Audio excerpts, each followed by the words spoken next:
Hello friends, Kannada books knowledge ಚಾನೆಲ್ಗೆ ನಿಮ್ಮೆಲ್ಲರಿಗೂ ಆತ್ಮೀಯ ಸ್ವಾಗತ. ಇಲ್ಲಿ ನಾವು ನಿಮಗೆ ಪುಸ್ತಕಗಳ ಜ್ಞಾನವನ್ನು ಸರಳ ಮತ್ತು ಆಸಕ್ತಿದಾಯಕ ರೀತಿಯಲ್ಲಿ ತಲುಪಿಸುತ್ತೇವೆ. ಇಂದು ನಾವು ನಿಮಗಾಗಿ ಅಂತಹ ಒಂದು ಪುಸ್ತಕದ ಕಥೆಯನ್ನು ತಂದಿದ್ದೇವೆ. ಅದು ಲಕ್ಷಾಂತರ ಜನರ ಆಲೋಚನೆ ಮತ್ತು ಜೀವನವನ್ನೇ ಬದಲಾಯಿಸಿದೆ. ನಾವು ರಾಬರ್ಟ್ ಕಿಯೋಸಾಕಿ ಅವರ ಬೆಸ್ಟ್ ಸೆಲ್ಲರ್ ಪುಸ್ತಕ ರಿಚ್ ಡ್ಯಾಡ್ ಪೂರ್ ಡ್ಯಾಡ್ ಬಗ್ಗೆ ಮಾತನಾಡುತ್ತಿದ್ದೇವೆ. ಈ ಪುಸ್ತಕವು ನಿಮಗೆ ಹಣದ ತಿಳುವಳಿಕೆ, ಆರ್ಥಿಕ ಶಿಕ್ಷಣ ಮತ್ತು ಶ್ರೀಮಂತರಾಗುವ ಮನಸ್ಥಿತಿಯನ್ನು ಆಳವಾಗಿ ಅರ್ಥ ಮಾಡಿಕೊಳ್ಳಲು ಅವಕಾಶ ನೀಡುತ್ತದೆ. ಇದರಲ್ಲಿ ಇಬ್ಬರು ಡ್ಯಾಡ್ಗಳ ಕಥೆಗಳಿವೆ. ಒಬ್ಬರು ಶ್ರೀಮಂತ ಡ್ಯಾಡ್ ಮತ್ತು ಇನ್ನೊಬ್ಬರು ಬಡ ಡ್ಯಾಡ್. ಇಬ್ಬರ ಆಲೋಚನೆಗಳು ಮತ್ತು ನಿರ್ಧಾರಗಳು ಅವರ ಆರ್ಥಿಕ ಪರಿಸ್ಥಿತಿಯ ಮೇಲೆ ಹೇಗೆ ಪರಿಣಾಮ ಬೀರುತ್ತವೆ ಎಂಬುದೇ ಈ ಪುಸ್ತಕದ ಮುಖ್ಯ ಸಂದೇಶವಾಗಿದೆ. ಈ ವಿಡಿಯೋದಲ್ಲಿ ನಾವು ನಿಮಗೆ ರಿಚ್ ಡ್ಯಾಡ್ ಪೂರ್ ಡ್ಯಾಡ್ನ 6 ಪಾಠಗಳು, ಅತ್ಯಂತ ಪ್ರಮುಖ ಸಿದ್ಧಾಂತಗಳು ಮತ್ತು ಸ್ಫೂರ್ತಿದಾಯಕ ಕಥೆಗಳನ್ನು ಕನ್ನಡದಲ್ಲಿ ಸರಳ ಶಬ್ದಗಳಲ್ಲಿ ವಿವರಿಸಲಿದ್ದೇವೆ. ನೀವು ನಿಮ್ಮ ಆರ್ಥಿಕ ಜೀವನವನ್ನು ಉತ್ತಮಪಡಿಸಿಕೊಳ್ಳಲು ಬಯಸುವುದಾದರೆ ಈ ವಿಡಿಯೋ ನಿಮಗೆ ಒಂದು ಮಾರ್ಗದರ್ಶಿಯಂತೆ ಕೆಲಸ ಮಾಡುತ್ತದೆ.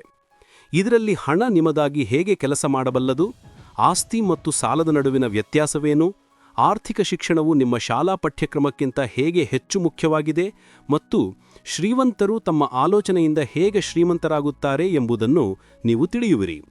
ನಿಮಗೆ ವಿಡಿಯೋ ಇಷ್ಟವಾದರೆ ಇದನ್ನು ಲೈಕ್ ಮತ್ತು ಶೇರ್ ಮಾಡಿ ಮತ್ತು ನಮ್ಮ ಚಾನೆಲ್ಗೆ ಸಬ್ಸ್ಕ್ರೈಬ್ ಮಾಡುವುದನ್ನು ಮರೆಯಬೇಡಿ, ಏಕೆಂದರೆ ನಿಮ್ಮ ಜೀವನಕ್ಕೆ ಒಂದು ಹೊಸ ದಿಕ್ಕನ್ನು ನೀಡಬಲ್ಲ ಜ್ಞಾನವನ್ನು ನಿಮಗೆ ನೀಡುವುದು ನಮ್ಮ ಗುರಿಯಾಗಿದೆ. ಬನ್ನಿ, ಈಗ ತಡ ಮಾಡದೆ ಈ ಅದ್ಭುತ ಪ್ರಯಾಣವನ್ನು ಪ್ರಾರಂಭಿಸೋಣ ಮತ್ತು ರಾಬರ್ಟ್ ಕಿಯೋಸಾಕಿ ಅವರ ಈ ಮಹಾನ್ ಪುಸ್ತಕವು ನಮಗೆ ಏನು ಕಲಿಸಿದೆ ಎಂಬುದನ್ನು ತಿಳಿಯೋಣ. ವಿಷಯ ಏನೆಂದರೆ, ಈ ಪುಸ್ತಕದ ಲೇಖಕರಾದ ರಾಬರ್ಟ್ ಕಿಯೋಸಾಕಿ ಅವರಿಗೆ ಇಬ್ಬರು ತಂದೆಯಂದಿರಿದ್ದರು. ಅವರ ಒಬ್ಬ ತಂದೆ ತುಂಬಾ ಕಲಿತವರು ಮತ್ತು PhD ಹೋಲ್ಡರ್ ಆಗಿದ್ದರು. ಆದರೆ ಜೀವನವಿಡೀ ಬಡವರಾಗಿಯೇ ಉಳಿದರು ಮತ್ತು ಬಡತನದಲ್ಲೇ ಮರಣ ಹೊಂದಿದರು. ಅದಕ್ಕಾಗಿಯೇ ರಾಬರ್ಟ್ ಅವರನ್ನು ಪೂವರ್ ಡ್ಯಾಡ್ ಎಂದು ಕರೆಯುತ್ತಿದ್ದರು. ಇನ್ನೊಂದೆಡೆ ಅವರ ಇನ್ನೊಬ್ಬ ತಂದೆ ಹೆಚ್ಚು ಓದಿದವರಾಗಿರಲಿಲ್ಲ, ಆದರೆ ಸಾಕಷ್ಟು ಶ್ರೀಮಂತರಾಗಿದ್ದರು. ಅದಕ್ಕಾಗಿಯೇ ರಾಬರ್ಟ್ ಅವರನ್ನು ರಿಚ್ ಡ್ಯಾಡ್ ಎಂದು ಕರೆಯುತ್ತಿದ್ದರು. ಹಾಗಾದರೆ ಈಗ ಇದು ಯೋಚಿಸಬೇಕಾದ ವಿಷಯವೇನೆಂದರೆ, ಯಾರೇ ಒಬ್ಬ ವ್ಯಕ್ತಿಗೆ ಒಂದೇ ಸಮಯದಲ್ಲಿ ಇಬ್ಬರು ತಂದೆಯಂದಿರು ಹೇಗೆ ಇರಲು ಸಾಧ್ಯ? ಇದಕ್ಕೆ ಉತ್ತರ ಏನೆಂದರೆ, ಅವರ ಬಡ ತಂದೆಯ ಅಂದರೆ ನಿಜವಾದ ತಂದೆಯ ಒಂದೇ ಕನಸಾಗಿತ್ತು.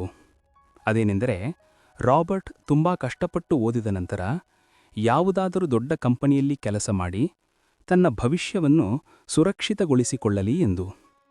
ಆದರೆ ರಾಬರ್ಟ್ನ ಇನ್ನೊಬ್ಬ ತಂದೆ, ಯಾರು ಶ್ರೀಮಂತರಾಗಿದ್ದರೋ, ಅವರು ವಾಸ್ತವವಾಗಿ ರಾಬರ್ಟ್ನ ಸ್ನೇಹಿತ ಮೈಕ್ನ ತಂದೆಯಾಗಿದ್ದರು ಮತ್ತು ಅವರು ರಾಬರ್ಟ್ ತನ್ನ ಜೀವನದಲ್ಲಿ ಕೇವಲ ಪುಸ್ತಕದ ಜ್ಞಾನದಿಂದ ಸಿಗದಿರುವಂತಹದ್ದನ್ನು ಏನನ್ನಾದರೂ ಮಾಡಲಿ ಎಂದು ಬಯಸುತ್ತಿದ್ದರು.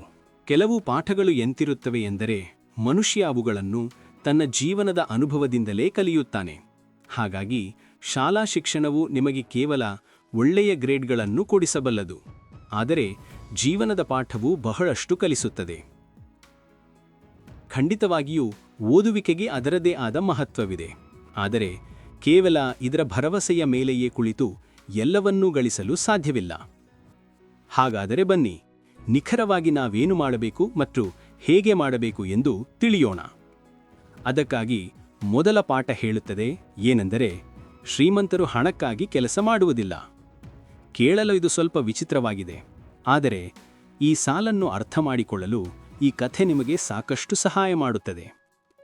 ವಿಷಯವೇನೆಂದರೆ, ಒಬ್ಬ ಮನುಷ್ಯನಿದ್ದನು ಮತ್ತು ಅವನ ಬಳಿ ಒಂದು ಕತ್ತೆ ಇತ್ತು.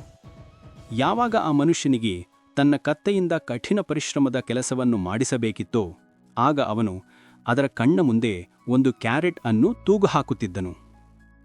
ಆ ಕ್ಯಾರೆಟ್ ಅನ್ನು ನೋಡಿದ ತಕ್ಷಣ ಅದನ್ನು ತಿನ್ನುವ ಆಸೆಯಿಂದ ಆ ಕತ್ತೆಯು ಕೆಲಸ ಮಾಡುತ್ತಲೇ ಹೋಗುತ್ತಿತ್ತು.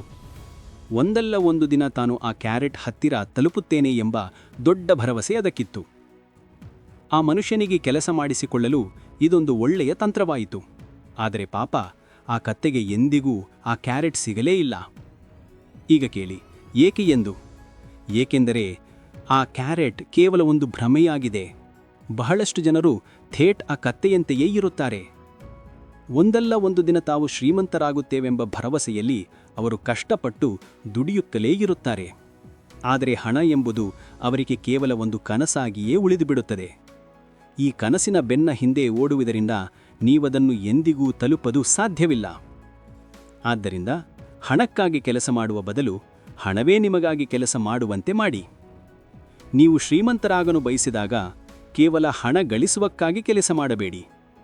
ಏಕೆಂದರೆ ನಾವು ಶ್ರೀಮಂತರಾಗುವ ಹಾದಿಯಲ್ಲಿ ಹೆಜ್ಜೆ ಇಟ್ಟಂತೆಯೇ ನಾವು ಬಡವರಾಗಿಯೇ ಉಳಿದು ಬಿಡುತ್ತೇವೆ ಎಂಬ ನಮ್ಮ ಭಯ ಮತ್ತು ದುರಾಸೆ ನಮ್ಮ ಮೇಲೆ ಸವಾರಿ ಮಾಡಲು ಪ್ರಾರಂಭಿಸುತ್ತದೆ.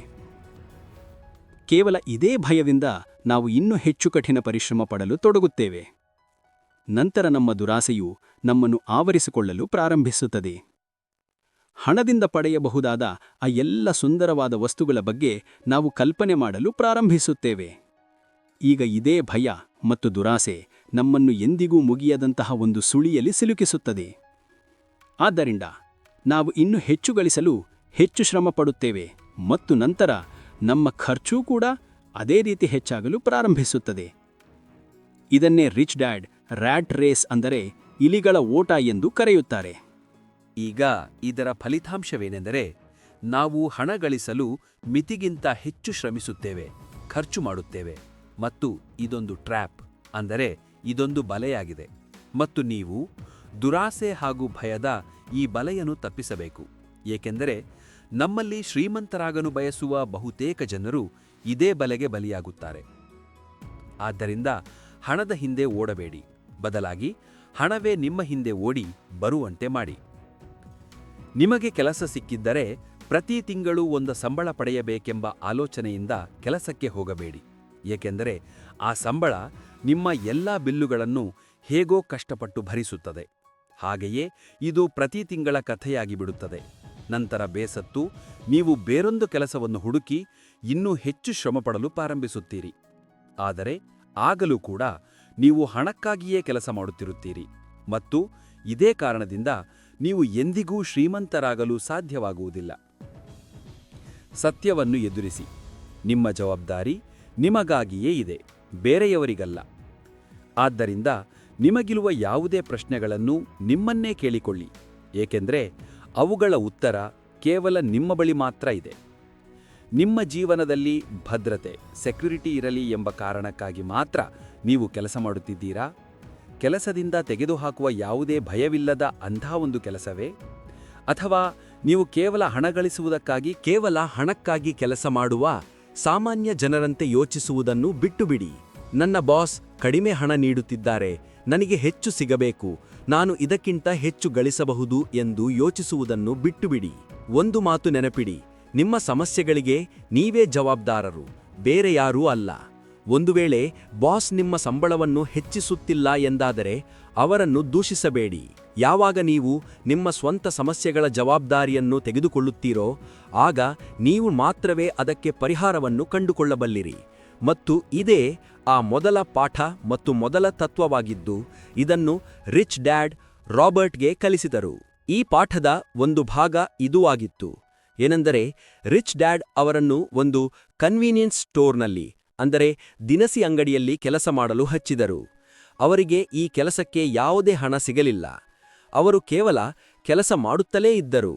ಮತ್ತು ಇದರ ಲಾಭ ಏನಾಯಿತೆಂದರೆ ಅವರು ತಮ್ಮ ಮನಸ್ಸಿನಿಂದ ಕೆಲಸದಲ್ಲಿ ತೊಡಗಿಕೊಂಡರು ಮತ್ತು ಈ ಸಮಯದಲ್ಲಿ ಅನೇಕ ಹೊಸ ಐಡಿಯಾಗಳು ಅವರ ತಲೆಯಲ್ಲಿ ಬರುತ್ತಲೇ ಇದ್ದವು. ಹಣವನ್ನು ತಮ್ಮ ಹಿಂದೆ ಹೇಗೆ ಓಡುವಂತೆ ಮಾಡುವುದು ಈ ಬಗ್ಗೆ ಅವರಿಗೆ ಹಲವು ವಿಚಾರಗಳು ಸಿಕ್ಕವು. ಆ ಅಂಗಡಿಯ ಗುಮಾಸ್ತರು ಅಂದರೆ ಕ್ಲರ್ಕ್ ಕಾಮಿಕ್ಸ್ ಪುಸ್ತಕಗಳ ಮುಖಪುಟವನ್ನು 2 ಭಾಗಗಳಾಗಿ ಹರಿಯುತ್ತಿದ್ದುದನ್ನು ಅವರು ನೋಡಿದರು. ಅರ್ಧ ಭಾಗವನ್ನು ಅವರು ಇಟ್ಟುಕೊಳ್ಳುತ್ತಿದ್ದರು ಮತ್ತು ಅರ್ಧ ಭಾಗವನ್ನು ಎಸೆದು ಬಿಡುತ್ತಿದ್ದರು. ಸಂಜೆಯ ಹೊತ್ತಿಗೆ ಅಂಗಡಿಗೆ ಒಬ್ಬ ವಿತರಕ ಅಂದರೆ ಡಿಸ್ಟ್ರಿಬ್ಯೂಟರ್ ಬರುತ್ತಿದ್ದನು. ಅವನು ಕಾಮಿಕ್ಸ್ ಪುಸ್ತಕಗಳ ಮೇಲಿನ ಅರ್ಧ ಭಾಗವನ್ನು ಕ್ರೆಡಿಟ್ಗಾಗಿ ತೆಗೆದುಕೊಳ್ಳುತ್ತಿದ್ದನು, ಆದರೆ ಬದಲಾಗಿ ಹೊಸ ಕಾಮಿಕ್ಸ್ ಪುಸ್ತಕಗಳನ್ನು ಕೊಟ್ಟು ಹೋಗುತ್ತಿದ್ದನು. ಹಾಗಾಗಿ ಒಂದು ದಿನ ಅವರು ಆ ವಿತರಕನ ಬಳಿ ತಾವು ಆ ಹಳೆಯ ಕಾಮಿಕ್ಸ್ ಪುಸ್ತಕಗಳನ್ನು ತೆಗೆದುಕೊಳ್ಳಬಹುದೇ ಎಂದು ಕೇಳಿದರು. ಅವರು ಆ ಕಾಮಿಕ್ಸ್ ಅನ್ನು ಮಾರಾಟ ಮಾಡಬಾರದು ಎಂಬ ಷರತ್ತಿನ ಮೇಲೆ ಅವನು ಒಪ್ಪಿಕೊಂಡನು. ಇದು ಅವರ ತಲೆಯಲ್ಲಿ ಹೊಳೆದ ಒಂದು ಹೊಸ ಬಿಸ್ನೆಸ್ ಐಡಿಯಾ ಆಗಿತ್ತು. ಅವರು ಆ ಹಳೆಯ ಕಾಮಿಕ್ಸ್ ಪುಸ್ತಕಗಳನ್ನು ತಮ್ಮ ಸ್ನೇಹಿತರಿಗೆ ಮತ್ತು ಇತರ ಮಕ್ಕಳಿಗೆ ಓದಲು ಬಾಡಿಗೆಗೆ ನೀಡಲು ಪ್ರಾರಂಭಿಸಿದರು. ಬದಲಾಗಿ ಅವರು ಪ್ರತಿ ಪುಸ್ತಕಕ್ಕೆ 10 ಸೆಂಟ್ಸ್ ಬಾಡಿಗೆಯನ್ನು ವಸೂಲಿ ಮಾಡುತ್ತಿದ್ದರು. ಪ್ರತಿ ಪುಸ್ತಕವನ್ನು ಕೇವಲ 2 ಗಂಟೆಗಳ ಲೆಕ್ಕದಲ್ಲಿ ಓದಲು ಕೊಡಲಾಗುತ್ತಿತ್ತು. ಹಾಗಾಗಿ ನಿಜವಾದ ಅರ್ಥದಲ್ಲಿ ಅವರು ಅದನ್ನು ಮಾರಾಟ ಮಾಡುತ್ತಿರಲಿಲ್ಲ. ಅವರು ಕಾಮಿಕ್ಸ್ ಅನ್ನು ಬಾಡಿಗೆಗೆ ನೀಡುತ್ತಿದ್ದ ಆ ಗ್ಯಾರೇಜ್ನಲ್ಲಿ ತಾವು ಕೆಲಸ ಮಾಡುವ ಅಗತ್ಯವೂ ಇರಲಿಲ್ಲ. ಅವರು ಮೈಕ್ನ ಸಹೋದರಿಯನ್ನು ಕೆಲಸಕ್ಕೆ ಇಟ್ಟುಕೊಂಡರು. ಇದಕ್ಕಾಗಿ ಆಕೆಗೆ ಪ್ರತಿ ವಾರ $2 ನೀಡಲಾಗುತ್ತಿತ್ತು. ಹೀಗೆ ಒಂದೇ ವಾರದಲ್ಲಿ ಅವರು $9.5 ಗಳಿಸಿದರು. ಮತ್ತು ಈ ರೀತಿಯಾಗಿ ಅವರು ಹಣ ನಿಮಗಾಗಿ ಕೆಲಸ ಮಾಡುವಂತೆ ಬಿಡಿ, ನೀವೇ ಹಣಕ್ಕಾಗಿ ಕೆಲಸ ಮಾಡಬೇಡಿ ಎಂಬುದನ್ನು ಕಲಿತರು. ಹಾಗಾಗಿ ಇದರೊಂದಿಗೆ ಈಗ ಮುಂದಿನದು 2ನೆಯ ಪಾಠ. ಅದು ಹೇಳುವುದೇನೆಂದರೆ, ಆರ್ಥಿಕ ಸಾಕ್ಷರತೆಯನ್ನು ಏಕೆ ಕಲಿಸಬೇಕು? ಹೇಳುವ ಅರ್ಥವೇನೆಂದರೆ, 1923ರಲ್ಲಿ ಶಿಕಾಗೋದ ಎಡ್ಜ್ವಾಟರ್ ಹೋಟೆಲ್ನಲ್ಲಿ ಒಂದು ಸಭೆ ನಡೆಯಿತು. ಜಗತ್ತಿನ ಅನೇಕ ನಾಯಕರು ಮತ್ತು ತುಂಬಾ ಶ್ರೀಮಂತ ಉದ್ಯಮಿಗರು ಈ ಸಭೆಯ ಭಾಗವಾದರು. ಇವರಲ್ಲಿ ಒಂದು ಅತಿದೊಡ್ಡ ಸ್ಟೀಲ್ ಕಂಪನಿಯ ಮಾಲೀಕರಾದ ಚಾರ್ಲ್ಸ್ ಶಬಾಬ್ ಮತ್ತು ಆ ಸಮಯದ ಅತಿದೊಡ್ಡ ಯುಟಿಲಿಟಿ ಪ್ರೆಸಿಡೆಂಟ್ ಆಗಿದ್ದ ಸ್ಯಾಮ್ಯುಯಲ್ ಇನ್ಸುಲ್ ಮತ್ತು ಉಳಿದ ಅನೇಕ ದೊಡ್ಡ ಉದ್ಯಮಿಗಳು ಕೂಡ ಇದ್ದರು. ಆದ್ದರಿಂದ ಈ ಮೀಟಿಂಗ್ ನಡೆದ 25 ವರ್ಷಗಳ ನಂತರ ಇವರಲ್ಲಿ ಅನೇಕರು ಬಡತನದಿಂದ ಮರಣ ಹೊಂದಿದರು. ಕೆಲವರು ಆತ್ಮಹತ್ಯೆ ಮಾಡಿಕೊಂಡರು ಮತ್ತು ಇನ್ನೂ ಅನೇಕರು ತಮ್ಮ ಮಾನಸಿಕ ಸಮತೋಲನವನ್ನು ಕೂಡ ಕಳೆದುಕೊಂಡಿದ್ದರು. ಆದ್ದರಿಂದ ನಿಜವಾದ ವಿಷಯವೇನೆಂದರೆ, ಜನರು ಹಣ ಸಂಪಾದಿಸುವುದರಲ್ಲಿ ಎಷ್ಟು ಮಗ್ನರಾಗಿರುತ್ತಾರೆಂದರೆ ಅವರು ಹಣವನ್ನು ಹೇಗೆ ಉಳಿಸಿಕೊಳ್ಳಬೇಕು ಎಂಬ ಮುಖ್ಯವಾದ ವಿಷಯವನ್ನು ಕಲಿಯಲು ಮರೆತುಬಿಡುತ್ತಾರೆ. ನೀವು ಎಷ್ಟೇ ಬೇಕಾದರೂ ಹಣ ಸಂಪಾದಿಸಿ, ಅದನ್ನು ಉಳಿಸಿಕೊಳ್ಳುವುದೇ ನಿಜವಾದ ವಿಷಯವಾಗಿದೆ. ಮತ್ತು ಒಂದು ವೇಳೆ ನೀವು ಈ ಕಲೆಯನ್ನು ಕಲಿತುಕೊಂಡರೆ, ಎಂತಹ ಕಷ್ಟದ ಪರಿಸ್ಥಿತಿಯಲ್ಲೂ ನಿಮ್ಮನ್ನು ನೀವು ಸಂಭಾಳಿಸಿಕೊಳ್ಳಬಹುದು. ಸಾಮಾನ್ಯವಾಗಿ ಹೇಳಲಾಗುತ್ತದೆ, ಏನಾದರೂ ತುರ್ತು ಪರಿಸ್ಥಿತಿ ಬಂದರೆ ಅಥವಾ ಏನಾದರೂ ಆಪತ್ತು ಎದುರಾದರೆ ನಾವೇನು ಮಾಡುವುದು? ಅಥವಾ ಬಹುಶಃ ನೀವು ಸರಿಯಾದ ರೀತಿಯಲ್ಲಿ ಪ್ಲಾನಿಂಗ್ ಮಾಡಿದರೆ ಕೆಟ್ಟ ಸಮಯ ಬಾರದೇ ಇರಬಹುದು. ಹಾಗಾದರೆ ಲಾಟರಿಯಲ್ಲಿ ಮಿಲಿಯನ್ಗಟ್ಟಲೆ ಗೆಲ್ಲುವ ಜನರು ಕೆಲವು ವರ್ಷಗಳ ಕಾಲ ಮಜವಾಗಿ ಬದುಕುತ್ತಾರೆ, ಆದರೆ ನಂತರ ಮತ್ತೆ ಅದೇ ಹಳೆಯ ಪರಿಸ್ಥಿತಿಗೆ ತಲುಪುತ್ತಾರೆ. ಆದ್ದರಿಂದ ಹೆಚ್ಚಿನ ಜನರ ಪ್ರಶ್ನೆಗಳು ಏನಿರುತ್ತವೆ ಎಂದರೆ, ಶ್ರೀಮಂತರಾಗುವುದು ಹೇಗೆ ಅಥವಾ ಶ್ರೀಮಂತರಾಗಲು ಏನು ಮಾಡಬೇಕು? ಈ ಪ್ರಶ್ನೆಗಳ ಉತ್ತರದಿಂದ ಹೆಚ್ಚಿನ ಜನರಿಗೆ ನಿರಾಸೆಯೇ ಆಗುತ್ತದೆ. ಆದರೆ ಇದಕ್ಕೆ ಸರಿಯಾದ ಉತ್ತರವೇನೆಂದರೆ, ಮೊದಲು ನೀವು ಆರ್ಥಿಕವಾಗಿ ಸಾಕ್ಷರರಾಗಲು ಕಲಿಯಿರಿ. ನೋಡಿ, ಒಂದು ವೇಳೆ ನೀವು ಎಂಪೈರ್ ಸ್ಟೇಟ್ ಬಿಲ್ಡಿಂಗ್ ಅನ್ನು ಕಟ್ಟಬೇಕೆಂದಿದ್ದರೆ ಎಲ್ಲಕ್ಕಿಂತ ಮೊದಲು ನೀವು ಒಂದು ಆಳವಾದ ಗುಂಡಿಯನ್ನು ಅಗೆಯಬೇಕಾಗುತ್ತದೆ. ನಂತರ ಅದಕ್ಕಾಗಿ ಒಂದು ಬಲವಾದ ಅಡಿಪಾಯವನ್ನು ಹಾಕಬೇಕಾಗುತ್ತದೆ. ಆದರೆ ಒಂದು ವೇಳೆ ನೀವು ಒಂದು ಚಿಕ್ಕ ಮನೆಯನ್ನು ಕಟ್ಟಬೇಕೆಂದಿದ್ದರೆ ಕೇವಲ ಒಂದು 6 ಇಂಚಿನ ಕಾಂಕ್ರೀಟ್ ಸ್ಲ್ಯಾಬ್ ಹಾಕಿದರೂ ನಿಮ್ಮ ಕೆಲಸ ನಡೆದು ಹೋಗುತ್ತದೆ. ಆದರೆ ವಿಷಾದದ ಸಂಗತಿ ಏನೆಂದರೆ, ನಮ್ಮಲ್ಲಿ ಬಹುತೇಕ ಜನರು 6 ಇಂಚಿನ ಸ್ಲ್ಯಾಬ್ ಮೇಲೆ ಒಂದು ಎಂಪೈರ್ ಸ್ಟೇಟ್ ಬಿಲ್ಡಿಂಗ್ ಅನ್ನು ಕಟ್ಟಲು ಬಯಸುತ್ತಾರೆ, ಮತ್ತು ಅವರು ಹಾಗೆ ಮಾಡುವುದೂ ಕೂಡ. ಆಗ ಸಹಜವಾಗಿಯೇ ಆ ಬಿಲ್ಡಿಂಗ್ ಬಿದ್ದೇ ಬೀಳುತ್ತದೆ. ಬಡ ತಂದೆ ರಾಬರ್ಟ್ನಿಂದ ಕೇವಲ ಅವನು ಚೆನ್ನಾಗಿ ಓದಬೇಕು ಎಂಬುದನ್ನಷ್ಟೇ ಬಯಸುತ್ತಿದ್ದರು. ಆದರೆ ಶ್ರೀಮಂತ ತಂದೆ ಅವನನ್ನು ಆರ್ಥಿಕವಾಗಿ ಸಾಕ್ಷರನನ್ನಾಗಿ ಮಾಡಲು ಬಯಸುತ್ತಿದ್ದರು. ಹೆಚ್ಚಿನ ಶಾಲಾ ಪದ್ಧತಿಗಳು ಕೇವಲ ಮನೆಯನ್ನು ಕಟ್ಟುವುದನ್ನು ಕಲಿಸುತ್ತವೆ, ಬಲವಾದ ಅಡಿಪಾಯವನ್ನಲ್ಲ.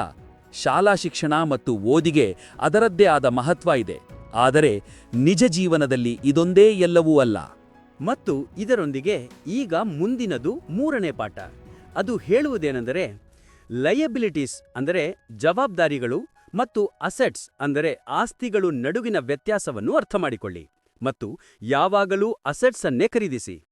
ಕೇಳಲು ಇದು ತುಂಬಾ ಸರಳವಾದ ಮಾತು ಅಂತ ಅನ್ನಿಸುತ್ತೆ ಅಲ್ವೇ? ಆದರೆ ಇದೊಂದೇ ಆ ನಿಯಮವಾಗಿದ್ದು ಅದು ನಿಮ್ಮನ್ನು ಶ್ರೀಮಂತರನ್ನಾಗಿ ಮಾಡಲು ಸಹಾಯ ಮಾಡುತ್ತದೆ. ಸಾಮಾನ್ಯವಾಗಿ ಬಡವರು ಮತ್ತು ಮಧ್ಯಮ ವರ್ಗದ ಜನರು ಲಯಬಿಲಿಟೀಸ್ ಅನ್ನು ಅಂದರೆ ಜವಾಬ್ದಾರಿಗಳನ್ನು ಅಸೆಟ್ಸ್ ಎಂದು ತಿಳಿದುಕೊಳ್ಳುತ್ತಾರೆ. ಆದರೆ ನಿಜವಾಗಿಯೂ ಅಸೆಟ್ಸ್ ಅಂದರೆ ಏನು ಎಂಬುದು ಶ್ರೀಮಂತರಿಗೆ ತಿಳಿದಿರುತ್ತದೆ ಮತ್ತು ಅವರು ಅದನ್ನೇ ಖರೀದಿಸುತ್ತಾರೆ. ಶ್ರೀಮಂತ ತಂದೆ ಕಿಸ್ ಅಂದರೆ ಕೀಪ್ ಇಟ್ ಸಿಂಪಲ್ ಸ್ಟುಪಿಡ್ ತತ್ವದಲ್ಲಿ ನಂಬಿಕೆ ಇಟ್ಟಿದ್ದರು. ಅವರು ಲೇಖಕ ಮತ್ತು ಅವನ ಸ್ನೇಹಿತ ಮೈಕ್ಗೆ ಇದೇ ಸರಳವಾದ ವಿಷಯವನ್ನು ಕಲಿಸಿದರು. ಇದರ ಸಹಾಯದಿಂದ ಅವರು ಅಷ್ಟು ಬಲವಾದ ಅಡಿಪಾಯವನ್ನು ಹಾಕಲು ಯಶಸ್ವಿಯಾದರು. ಇದರ ಸರಳವಾದ ವಿಷಯವೇನೆಂದರೆ ಲಯಬಿಲಿಟೀಸ್ ಮತ್ತು ಅಸೆಟ್ಸ್ ನಡುವಿನ ವ್ಯತ್ಯಾಸವನ್ನು ಅರ್ಥಮಾಡಿಕೊಳ್ಳಿ ಮತ್ತು ಅಸೆಟ್ಸ್ ಅನ್ನೇ ಖರೀದಿಸಿ. ಆದರೆ ಒಂದು ವೇಳೆ ಇದು ಇಷ್ಟೊಂದು ಸರಳವಾಗಿದ್ದರೆ ಪ್ರತಿಯೊಬ್ಬ ಮನುಷ್ಯನೂ ಶ್ರೀಮಂತನಾಗುತ್ತಿದ್ದನಲ್ವೇ? ಆದರೆ ಇಲ್ಲಿ ವಿಷಯವೇ ಉಲ್ಟಾ ಇದೆ. ಇದು ನಿಜವಾಗಿಯೂ ಇಷ್ಟು ಸರಳವಾಗಿದೆ ಎಂದರೆ ಯಾರೂ ಇದರ ಬಗ್ಗೆ ಯೋಚಿಸುವುದೇ ಇಲ್ಲ. ಜನರಿಗೆ ತಮಗೆ ಲಯಬಿಲಿಟೀಸ್ ಮತ್ತು ಅಸೆಟ್ಸ್ ನಡುವಿನ ವ್ಯತ್ಯಾಸ ಗೊತ್ತಿದೆ ಎಂದು ಅನಿಸುತ್ತದೆ. ಆದರೆ ಅವರಿಗೆ ಕೇವಲ ಸಾಕ್ಷರತೆಯ ಬಗ್ಗೆ ತಿಳಿದಿದೆಯೇ ಹೊರತು ಆರ್ಥಿಕ ಸಾಕ್ಷರತೆ, ಫೈನಾನ್ಷಿಯಲ್ ಲಿಟ್ರಸಿಯ ಬಗ್ಗೆ ಅಲ್ಲ. ಅರ್ಥವೇನೆಂದರೆ ಇನ್ಕಮ್ ಸ್ಟೇಟ್ಮೆಂಟ್ ಅನ್ನು ಪ್ರಾಫಿಟ್ ಆ್ಯಂಡ್ ಲಾಸ್ ಸ್ಟೇಟ್ಮೆಂಟ್ ಎಂದು ಪರಿಗಣಿಸಬೇಕು. ಇದರ ಸರಳ ಅರ್ಥವೇನೆಂದರೆ ಇನ್ಕಮ್ ಅಂದರೆ ನಿಮ್ಮ ಬಳಿ ಎಷ್ಟು ಹಣ ಬಂತು ಮತ್ತು ಎಕ್ಸ್ಪೆನ್ಸ್ ಅಂದರೆ ನಿಮ್ಮ ಬಳಿ ಇದ್ದ ಹಣದಲ್ಲಿ ಎಷ್ಟು ಖರ್ಚಾಯಿತು ಅಂತ. ಬ್ಯಾಲೆನ್ಸ್ ಶೀಟ್ ಅಸೆಟ್ಸ್ ಮತ್ತು ಲಯಬಿಲಿಟೀಸ್ ನಡುವಿನ ಬ್ಯಾಲೆನ್ಸ್ ಅನ್ನು ತೋರಿಸುತ್ತದೆ. ಎಷ್ಟೋ ಜನ ಸುಶಿಕ್ಷಿತ ಅಕೌಂಟೆಂಟ್ಗಳಿಗೂ ಕೂಡ ಕೊನೆಗೂ ಈ ಬ್ಯಾಲೆನ್ಸ್ ಶೀಟ್ ಮತ್ತು ಇನ್ಕಮ್ ಸ್ಟೇಟ್ಮೆಂಟ್ ಹೇಗೆ ಒಂದಕ್ಕೊಂದು ಸಂಪರ್ಕ ಹೊಂದಿವೆ ಎಂಬುದು ತಿಳಿದಿರುವುದಿಲ್ಲ. ಮತ್ತು ಒಂದು ವೇಳೆ ನಾವು ಈ ವಿಷಯವನ್ನು ಅರ್ಥ ಮಾಡಿಕೊಳ್ಳಲು ಬಯಸಿದರೆ ಅಸೆಟ್ಸ್ ಅಂತಹ ವಸ್ತುಗಳಾಗಿರುತ್ತವೆ, ಅವು ನಿಮಗಾಗಿ ಹಣ ಗಳಿಸುವ ಕೆಲಸ ಮಾಡುತ್ತವೆ. ಉದಾಹರಣೆಗೆ ನೀವು ಒಂದು ಮನೆಯನ್ನು ಖರೀದಿಸಿ ಅದನ್ನು ಬಾಡಿಗೆಗೆ ನೀಡುತ್ತೀರಿ ಎಂದುಕೊಳ್ಳಿ. ಆಗ ಅದೇ ಬಾಡಿಗೆಯಿಂದ ನೀವು ಮನೆ ಖರೀದಿಸಲು ತೆಗೆದುಕೊಂಡಿದ್ದ ಆ ಸಾಲವನ್ನು ಕೂಡ ತೀರಿಸಬಹುದು. ಈಗ ಮನೆಯೂ ನಿಮ್ಮದಾಯಿತು ಮತ್ತು ಅದರಿಂದ ಸಿಗುವ ಬಾಡಿಗೆಯೂ ನಿಮ್ಮದೇ. ಇದಕ್ಕೆ ವಿರುದ್ಧವಾಗಿ ಲಯಬಿಲಿಟೀಸ್ ನಿಮ್ಮ ಜೇಬಿನಿಂದ ಹಣವನ್ನು ಖರ್ಚು ಮಾಡಿಸುತ್ತವೆ. ಉದಾಹರಣೆಗೆ ಮನೆಯನ್ನು ಖರೀದಿಸಿ ಅದರಲ್ಲಿ ವಾಸಿಸುವುದರಿಂದ ನಿಮಗೆ ಯಾವುದೇ ಬಾಡಿಗೆ ಸಿಗುವುದಿಲ್ಲ. ಆದ್ದರಿಂದ ಈಗ ನಿಮಗೆ ಅರ್ಥವಾಗಿರಬಹುದು, ಒಂದು ವೇಳೆ ಶ್ರೀಮಂತರಾಗಬೇಕೆಂದರೆ ಅಸೆಟ್ಸ್ ಖರೀದಿಸಿ ಮತ್ತು ಬಡವರಾಗಿಯೇ ಉಳಿಯಬೇಕೆಂದರೆ ಲಯಬಿಲಿಟೀಸ್. ಶ್ರೀಮಂತ ಜನರ ಬಳಿ ಹೆಚ್ಚು ಹಣ ಏಕಿರುತ್ತದೆ ಎಂದರೆ ಅವರು ಕಿಸ್ ತತ್ವದ ಮೇಲೆ ನಂಬಿಕೆ ಇಟ್ಟಿರುತ್ತಾರೆ. ಅದೇ ಇನ್ನೊಂದು ಕಡೆ ಬಡ ಜನರು ಈ ತತ್ವವನ್ನು ಸರಿಯಾಗಿ ಅರ್ಥ ಮಾಡಿಕೊಳ್ಳಲು ಸಾಧ್ಯವಾಗುವುದಿಲ್ಲ. ಆದ್ದರಿಂದಲೇ ಈ ವಿಷಯದ ಮೇಲೆ ಹೆಚ್ಚು ಒತ್ತು ನೀಡಲಾಗುತ್ತಿದೆ. ಏನೆಂದರೆ ಕೇವಲ ಸಾಕ್ಷರರಾಗಬೇಡಿ, ಬದಲಾಗಿ ಆರ್ಥಿಕವಾಗಿ ಸಾಕ್ಷರರಾಗಿ. ಕೇವಲ ಸಂಖ್ಯೆಗಳಿಂದ ಏನೂ ಆಗುವುದಿಲ್ಲ. ವ್ಯತ್ಯಾಸ ಉಂಟಾಗುವುದು ಯಾವಾಗ ಎಂದರೆ ನೀವು ನಿಮ್ಮ ಕಥೆಯನ್ನು ನೀವೇ ಬರೆದಾಗ. ಹೆಚ್ಚಿನ ಕುಟುಂಬಗಳಲ್ಲಿ ಕಂಡುಬರುವಂತೆ ಯಾರು ಕಠಿಣ ಪರಿಶ್ರಮ ಪಡುತ್ತಾರೋ ಅವರ ಬಳಿ ಹಣ ಕೂಡ ಹೆಚ್ಚಾಗಿರುತ್ತದೆ. ಆದರೆ ಅದರ ಪ್ರಯೋಜನವೇನು? ಯಾವಾಗ ಸಂಪೂರ್ಣ ಹಣ ಲಯಬಿಲಿಟೀಸ್ನಲ್ಲೇ ಖರ್ಚಾಗಿ ಹೋಗುತ್ತದೆಯೋ ಆಗ ಏನುಳಿಯುತ್ತದೆ? ಹಾಗಾದರೆ ಬನ್ನಿ, ಒಬ್ಬ ಮಧ್ಯಮ ವರ್ಗದ ಮನುಷ್ಯ ತನ್ನ ಹಣವನ್ನು ಯಾವ ರೀತಿಯಲ್ಲಿ ಖರ್ಚು ಮಾಡುತ್ತಾನೆ ಎಂಬುದನ್ನು ಅರ್ಥ ಮಾಡಿಕೊಳ್ಳೋಣ. ಮತ್ತು ಒಂದು ವೇಳೆ ಇದೇ ಅವರ ವಿಧಾನವಾಗಿದ್ದರೆ ಜೀವನ ಪೂರ್ತಿ ಅವರು ಮಧ್ಯಮ ವರ್ಗದವರಾಗಿಯೇ ಉಳಿಯುತ್ತಾರೆ, ಅಥವಾ ಯಾರಿಗೆ ಗೊತ್ತು, ಅದಕ್ಕಿಂತಲೂ ಕೆಳಮಟ್ಟಕ್ಕೆ ಹೋಗಬಹುದು. ಏಕೆಂದರೆ ಅವರ ಸಂಪೂರ್ಣ ಸಂಪಾದನೆ ಲಯಬಿಲಿಟೀಸ್ನಲ್ಲೇ, ಅಂದರೆ ಜವಾಬ್ದಾರಿಗಳಲ್ಲೇ ಖರ್ಚಾಗಿ ಹೋಗುತ್ತಿದೆ ಎಂಬುದನ್ನು ನೀವು ನೋಡಬಹುದು. ಒಮ್ಮೆ EMI, ಒಮ್ಮೆ ಬಾಡಿಗೆ, ಒಮ್ಮೆ car loan, house loan, credit card bill, fees, current bill ಮತ್ತು ಇನ್ನೂ ಏನೇನೋ. ಅವರ ಸಂಪೂರ್ಣ ಸಂಪಾದನೆ ಇದರಲ್ಲೇ ಖರ್ಚಾಗಿ ಹೋಗುತ್ತದೆ. ಇನ್ನೊಂದು ಕಡೆ ಬಡ ಜನರಿದ್ದಾರೆ. ಅವರಿಗೆ ಯಾವುದೇ ಲಯಬಿಲಿಟಿ ಇಲ್ಲದಿದ್ದರೂ ಅವರಿಗೆ ಯಾವುದೇ ಅಸೆಟ್ಸ್ ಕೂಡ ಇರುವುದಿಲ್ಲ. ಅವರೂ ಕೂಡ ಹಣ ಸಂಪಾದಿಸುತ್ತಾರೆ, ಸಂಬಳ ಪಡೆಯುತ್ತಾರೆ. ಆದರೆ ದಿನನಿತ್ಯದ ಖರ್ಚುಗಳಲ್ಲಿ ಅವರ ಎಲ್ಲ ಹಣ ಖಾಲಿಯಾಗಿ ಹೋಗುತ್ತದೆ. ಒಬ್ಬ ಬಡ ಮನುಷ್ಯ $1000 ಗಳಿಸುತ್ತಾನೆ ಎಂದುಕೊಳ್ಳಿ. ಅದರಲ್ಲಿ $300 ಅವನು ತನ್ನ ಚಿಕ್ಕ ಮನೆಯ ಬಾಡಿಗೆಗೆ ಖರ್ಚು ಮಾಡುತ್ತಾನೆ, $100 ಓಡಾಟದ ಬಾಡಿಗೆ ಖರ್ಚು, $100 ಟ್ಯಾಕ್ಸ್ ಮತ್ತು $100 ಊಟ ಮತ್ತು ಬಟ್ಟೆಗಳಲ್ಲಿ ಖರ್ಚಾಗಿ ಹೋಗುತ್ತದೆ. ಹಾಗಾದರೆ ಈಗ ಅವನ ಬಳಿ ಉಳಿದಿದ್ದೇನು? ಏನೂ ಇಲ್ಲ. ಮತ್ತು ಕೆಲವೊಮ್ಮೆ ಸಾಲ ತೆಗೆದುಕೊಂಡು ಕೂಡ ಅವನು ಜೀವನ ನಡೆಸಬೇಕಾಗುತ್ತದೆ. ಇದರಿಂದಾಗಿ ಅವನು ಇನ್ನೂ ಹೆಚ್ಚು ಬಡವನಾಗುತ್ತಾನೆ. ಇದಕ್ಕೆ ವಿರುದ್ಧವಾಗಿ ಶ್ರೀಮಂತ ಜನರು ಅಸೆಟ್ಸ್ ಖರೀದಿಸಿ ಇಟ್ಟುಕೊಳ್ಳುತ್ತಾರೆ. ನಂತರ ಅವರ ಆ ಅಸೆಟ್ಸ್ ಅವರಿಗೆ ಇನ್ನೂ ಹೆಚ್ಚು ಹಣವನ್ನು ಗಳಿಸಿಕೊಡುತ್ತವೆ. ಅವರ ಸಂಪಾದನೆ ಈ ರೀತಿಯಾಗಿ 2ರಿಂದ 4, 4ರಿಂದ 8 ಹೀಗೆ ಆಗುತ್ತಾ ಹೋಗುತ್ತದೆ. ಹೆಚ್ಚಿನ ಶ್ರೀಮಂತ ಜನರು ಮೆದುಳಿನಿಂದ ಕೆಲಸ ತೆಗೆದುಕೊಳ್ಳುತ್ತಾರೆ ಮತ್ತು ಅವರು ಮನೆಯನ್ನು ಲೋನ್ ಮೇಲೆ ತೆಗೆದುಕೊಂಡು ಅದನ್ನು ಬಾಡಿಗೆಗೆ ಬಿಡುತ್ತಾರೆ. ಕಷ್ಟಪಡದೆ ಪ್ರತಿ ತಿಂಗಳು ಬಾಡಿಗೆ ಸಿಗುತ್ತದೆ. ಇದರಿಂದ ಅವರು ತಮ್ಮ ಲೋನನ್ನು ಕೂಡ ತೀರಿಸಿಕೊಳ್ಳುತ್ತಾರೆ. ಇದನ್ನು ನೀವು ಹೀಗೆ ಅರ್ಥ ಮಾಡಿಕೊಳ್ಳಿ. ಲೋನ್ನ ಕಂತು $900 ಇದೆ ಎಂದುಕೊಳ್ಳಿ. ಆಗ ಇವರು ತಮ್ಮ ಮನೆಯ ಬಾಡಿಗೆಯನ್ನು ವಸೂಲಿ ಮಾಡುತ್ತಾರೆ. ಅದರಲ್ಲಿ $400 ಬ್ಯಾಂಕಿನ ನೀಡುತ್ತಾರೆ ಮತ್ತು ಉಳಿದ ಹಣವನ್ನು ತಮ್ಮ ಜೇಬಿಗೆ ಹಾಕಿಕೊಳ್ಳುತ್ತಾರೆ. ಹಾಗಾದರೆ ಐತಲ್ವೇ ಕಷ್ಟಪಡದೆ ಹಣ ಗಳಿಸುವುದು? ಹಾಗಾಗಿ ವಾಸ್ತವದಲ್ಲಿ ಶ್ರೀಮಂತ ತಂದೆ ಮತ್ತು ಬಡ ತಂದೆಯ ನಡುವೆ ಕೇವಲ ಆಲೋಚನೆಯ ಅಂತರವಿದೆ. ತಮ್ಮ ಹಣವನ್ನು ಹೇಗೆ ಖರ್ಚು ಮಾಡಬೇಕು, ಕೇವಲ ಇದೇ ಮುಖ್ಯ ವಿಷಯವಾಗಿದೆ ಮತ್ತು ಬೇರೇನೂ ಅಲ್ಲ. 1967ರ ದಿನಗಳಲ್ಲಿ ಒಂದು ವೇಳೆ ಮಕ್ಕಳನ್ನು ಅವರು ದೊಡ್ಡವರಾಗಿ ಏನಾಗುತ್ತಾರೆ ಎಂದು ಕೇಳಿದರೆ ಎಲ್ಲರ ಬಳಿಯೂ ಇದೇ ಉತ್ತರ ಇರುತ್ತಿತ್ತು. ಅದೇನೆಂದರೆ ಅವರು ಒಳ್ಳೆಯ ಅಂಕಗಳನ್ನು ಗಳಿಸುತ್ತಾರೆ ಮತ್ತು ಡಾಕ್ಟರ್ ಆಗುತ್ತಾರೆ, ಇಂಜಿನಿಯರ್ ಆಗುತ್ತಾರೆ ಎಂದು. ಆಗ ಎಲ್ಲರಿಗೂ ಒಳ್ಳೆಯ ಅಂಕಗಳನ್ನು ಪಡೆದರೆ ತಾವು ತುಂಬಾ ಹಣ ಸಂಪಾದಿಸಬಹುದು ಎಂದು ಅನ್ನಿಸುತ್ತಿತ್ತು. ಅಂದಹಾಗೇನೆ ಅವರಲ್ಲಿ ಬಹಳಷ್ಟು ಮಕ್ಕಳು ಇಂದು ದೊಡ್ಡವರಾಗಿ ಡಾಕ್ಟರ್ ಆಗಿದ್ದಾರೆ. ಇದರ ಹೊರತಾಗಿಯೂ ಅವರಲ್ಲಿ ಸಾಕಷ್ಟು ಜನರು ಇಂದಿಗೂ ಆರ್ಥಿಕವಾಗಿ ಕಷ್ಟಪಡುವುದನ್ನು, ಅಂದರೆ ಪರದಾಡುವುದನ್ನು ಕಾಣಬಹುದು. ಏಕೆಂದರೆ ಹೆಚ್ಚು ಹಣ ಸಂಪಾದಿಸುವುದರಿಂದ ಅವರ ಎಲ್ಲಾ ಸಮಸ್ಯೆಗಳು ದೂರವಾಗುತ್ತವೆ ಎಂದು ಅವರಿಗೆ ಯಾವಾಗಲೂ ಅನ್ನಿಸುತ್ತಿತ್ತು. ಆದರೆ ಇಂದಿನ ಕಾಲದಲ್ಲಿ ಅದು ಹಾಗಿಲ್ಲ. ಇಂದು ಬಹಳಷ್ಟು ಮಕ್ಕಳು ಪ್ರಸಿದ್ಧ ಕ್ರೀಡಾಪಟು ಅಥವಾ ಸಿಇಒ ಅಥವಾ ಸಿನಿಮಾ ಸ್ಟಾರ್ ಅಥವಾ ರಾಕ್ ಸ್ಟಾರ್ ಆಗಲು ಬಯಸುತ್ತಾರೆ. ಏಕೆಂದರೆ ಕೇವಲ ಒಳ್ಳೆಯ ಓದು ಮತ್ತು ಒಳ್ಳೆಯ ಅಂಕಗಳ ಭರವಸೆಯ ಮೇಲೆ ಕುಳಿತುಕೊಂಡು ಅವರು ವೃತ್ತಿಜೀವನದಲ್ಲಿ ಯಶಸ್ಸನ್ನು ಪಡೆಯಲು ಸಾಧ್ಯವಿಲ್ಲ ಎಂಬುದು ಅವರಿಗೆ ತಿಳಿದಿದೆ. ಈ ದಿನಗಳಲ್ಲಿ ಫೈನಾನ್ಷಿಯಲ್ ನೈಟ್ಮೇರ್ ಅಂದರೆ ಆರ್ಥಿಕ ದುಸ್ವಪ್ನ ತುಂಬಾ ಸಾಮಾನ್ಯವಾಗಿ ಬಿಟ್ಟಿದೆ. ಸಾಮಾನ್ಯವಾಗಿ ಹೊಸದಾಗಿ ಮದುವೆಯಾದ ಜೋಡಿಗಳು ತಮ್ಮ ಸಂಬಳ ಈಗ ಡಬಲ್ ಆಗುತ್ತದೆ ಎಂದು ಯೋಚಿಸುತ್ತಾರೆ. ಏಕೆಂದರೆ ಇಬ್ಬರೂ ಸಂಪಾದಿಸುತ್ತಿದ್ದಾರೆ. ಒಂದು ಸಣ್ಣ ಮನೆಯಲ್ಲಿ ವಾಸಿಸುತ್ತಲೇ ಅವರು ಈಗ ದೊಡ್ಡ ಮನೆಯ ಕನಸು ಕಾಣುತ್ತಾರೆ. ಆದ್ದರಿಂದ ಅವರು ಹಣ ಉಳಿಸಲು ಪ್ರಾರಂಭಿಸುತ್ತಾರೆ. ಇದರ ಕಾರಣದಿಂದ ಅವರ ಸಂಪೂರ್ಣ ಗಮನ ಕೇವಲ ತಮ್ಮ ವೃತ್ತಿಜೀವನವನ್ನು ರೂಪಿಸಿಕೊಳ್ಳುವುದರ ಮೇಲೆ ಇರುತ್ತದೆ. ಅವರ ಸಂಪಾದನೆ ಹೆಚ್ಚಾಗಲು ಪ್ರಾರಂಭಿಸುತ್ತದೆ. ಆಗ ಸಹಜವಾಗಿಯೇ ಅದೇ ಪ್ರಮಾಣದಲ್ಲಿ ಖರ್ಚುಗಳು ಕೂಡ ಹೆಚ್ಚಾಗಲು ಪ್ರಾರಂಭಿಸುತ್ತವೆ. ಆದ್ದರಿಂದ ವಿಷಯವೇನೆಂದರೆ, ಈಗ ನೀವು ಆರ್ಥಿಕವಾಗಿ ಸಾಕ್ಷರರಾಗದೆ, ಅಂದರೆ ಫೈನಾನ್ಷಿಯಲ್ ಲಿಟ್ರೇಟ್ ಆಗದೆ ಹಣ ಸಂಪಾದಿಸಿದಾಗ ಅಥವಾ ಯೋಚಿಸದೆ ಅದನ್ನು ಖರ್ಚು ಮಾಡಿದಾಗ ಏನಾಗುತ್ತದೆ ಅಂದರೆ, ನೀವು ಮೊದಲಿಗಿಂತಲೂ ಹೆಚ್ಚು ಖರ್ಚು ಮಾಡಲು ಪ್ರಾರಂಭಿಸುತ್ತೀರಿ. ಇದೊಂದು ಎಂಥ ಚಕ್ರವೆಂದರೆ ಅದು ಮತ್ತೆ ಮತ್ತೆ ನಡೆಯುತ್ತಲೇ ಇರುತ್ತದೆ. ಹೊಸ ಜೋಡಿ ಈಗ ಎಷ್ಟೊಂದು ಹಣ ಸಂಪಾದಿಸಿದ್ದಾರೆ ಎಂದರೆ ಅವರು ಒಂದು ದೊಡ್ಡ ಮನೆಯನ್ನು ಖರೀದಿಸಬಹುದು. ಅವರಿಗೆ ತಾವೀಗ ಸ್ವಲ್ಪ ಶ್ರೀಮಂತರಾಗಿದ್ದೇವೆ ಎಂದು ಅನ್ನಿಸುತ್ತದೆ. ಆದರೆ ವಾಸ್ತವವೇನೆಂದರೆ ದೊಡ್ಡ ಮನೆಯ ಜೊತೆಗೆ ಅವರು ಹೊಸ ಲಯಬಿಲಿಟೀಸ್ ಅಂದರೆ ಜವಾಬ್ದಾರಿಗಳು ಕೂಡ ಖರೀದಿಸಿಕೊಂಡಿದ್ದಾರೆ.